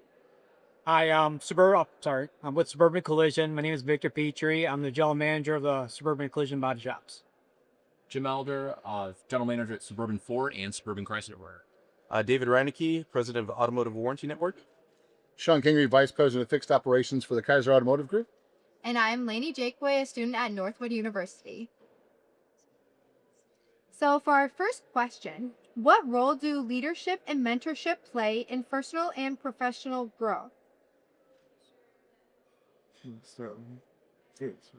Well, I think it plays a huge role. So I started off thinking this is going to be a part-time job when I was 26 years ago, and I'm staying, and I'm glad I did. So I had a mentor kind of bring me up the ranks and kind of watch how things change with everything, with Suburban itself and the way the auto industry changed over the years. And I think it's a good thing to have mentors and good leadership, and it definitely changed my life. As Victor said, one of our core values is continuous improvement, right? So, when we hire entry-level employees, whether it be in service or in sales even, we look for the potential down the road. We're not just hiring for that day. If we hire college students and they have the potential, we will mentor them, put them with experienced service advisors, even with technicians, and move them through the system so they can grow and prosper. I think mentorship is extremely important. Early in my career, I had a mentor, and I showed a great interest in, at the time, technology and IT. And as somebody saw that thirst in me and mentored me and, brought me up through the ranks. So, passing that on down the line, when you find somebody that's hungry, interested in what you're doing, it's important to bring them up and, make them the best they can be. So, For me, and again, I said this on our previous panel as well, the speed of the leader, speed of the team. If you don't have a leader with a positive outlook and doesn't understand that growing the business from within is the key, because anybody can hire from without. Anybody can go out and recruit and pay somebody more money, but that just means they're going to do the same to you in return. It has to come from within, and the drive has to be from the leader. It's really all about the leadership, and the leader has to come in every day wanting to. It's got to be his drive, or what we say. What's his why? His why has to be his people, and not just the money. Yeah. Wow. And we talk a little bit about leadership, and especially going into 2026, one of the hot topics is technology, whether it's AI or any sort of technology. How do you think technology plays a part in fixed operations today? I think it plays a huge part in fixed operations. I mean, I see it personally in the last couple of years. We got big into AI. Just with customers being able to reach out to us right away.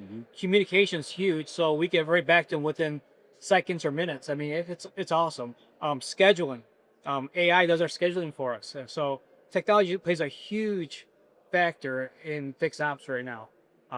Just like I said, scheduling cars, customer updates, keeping communication lines open with customers. So right now it's great. I see it improving as time goes on. So we're definitely in the right here. And I'll go next if you don't mind. I think, as far as technology and AI being a big one, and nobody likes change. Clients have to accept that change in AI. And we as a business have struggled with a good BDC AI tool. We're all looking for it. We're all looking for it every single day. But in David's world, the warranty side of it, AI plays a big part of it. Video is a big part of it. It's all part of technology. Again, communication key, texting and communication with the client. Now there is no excuse why the phone rings all the time, or a client comes in and says, I haven't been contacted in a week.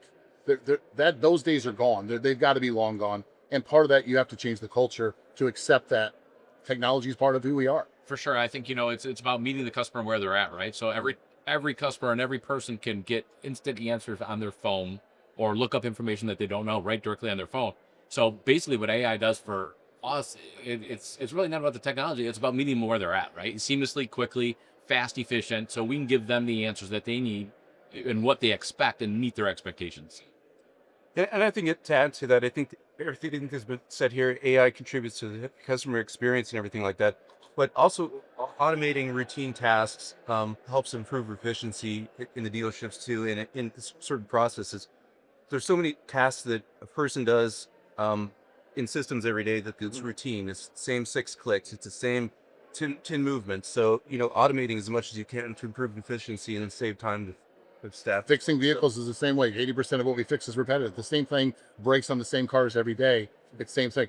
Making the text type the same stories. Have that all built. Again, it's all technology, and it's all just improving efficiencies. Yeah.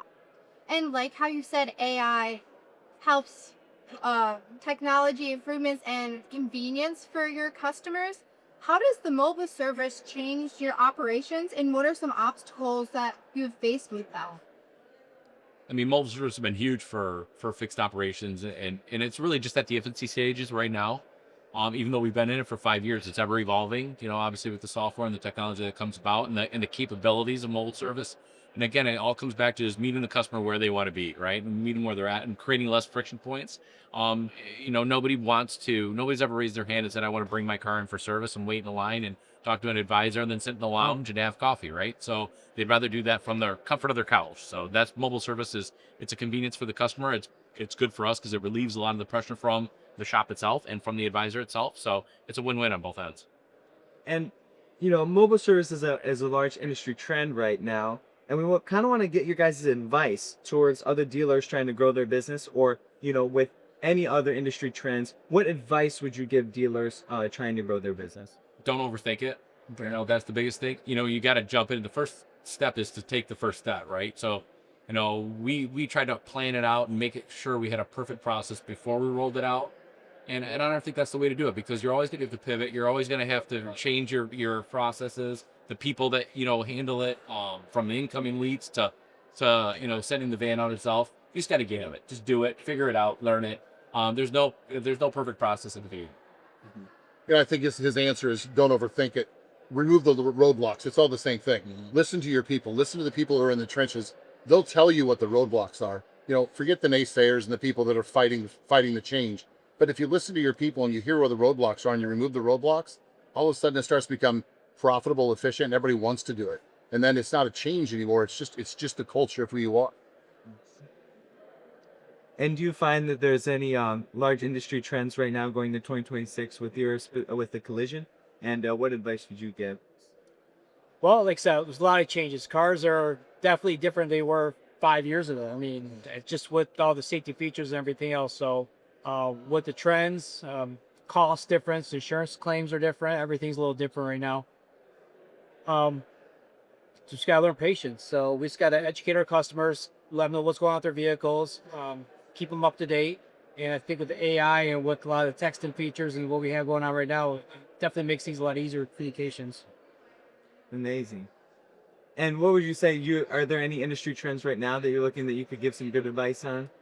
For myself, I work in the world of warranty. So, I'm not in the dealership customer facing with the customer experience. So, for dealerships, I would say the trend we're seeing right now in the warranty world is audits. And, I know I keep banging the table on audits, but we're seeing a lot of audits. Manufacturers are coming in auditing dealerships with these higher labor rates, parts markups. So we're seeing more audits than we have in years past. So we're really trying to help dealerships prepare for that and help mitigate some of those chargebacks that potentially could happen because the technician didn't repair the vehicle properly, didn't document the repair properly. So in my world, that's what we're seeing trending. So with technology and mobile service, it sounds like there's a lot to be excited about in 2026. So thank you all for your valuable insights about what it takes to be successful in fixed operations. We really appreciate your time.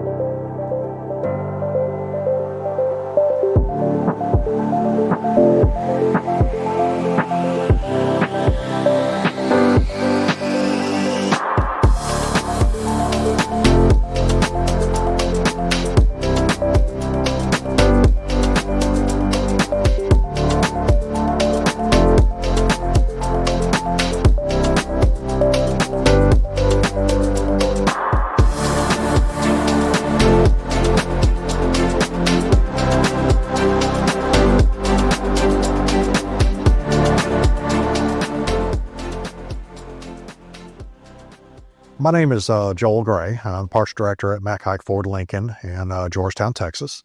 I am over about a $9.2 million inventory. We have about a $5.5 million a month parts operation here. So I have close to 100 employees, including all of our drivers running around every day. And we have 22 salesmen that are using the MicroCat catalog. We get a lot of electronic orders. We get them in Collision Link, Repair Link, CCC, Parts Trader, Parts Tech, a lot of different things. And we've recently been testing MicroCat AI, and it allows us to any of these functions, including a fax order, to come in as a PDF, and we can print the as a PDF and load it straight into MicroCat. And allows us to look up the parts. It bin scrubs. It tells me what parts are all correct, incorrect, all at once. I think it could save them a couple hours a week because with some of the new things out there, we're having to quote so many parts before we ever get to sell them. And when you get a big order and you got 30 parts going in there, it takes time to go one by one. The estimates that come from the insurance companies, the body shops, about 20 to 30% of the parts are incorrect by then. So it's nice to be able to scrub these ahead of time, make sure we're quoting the right parts, getting the right information out.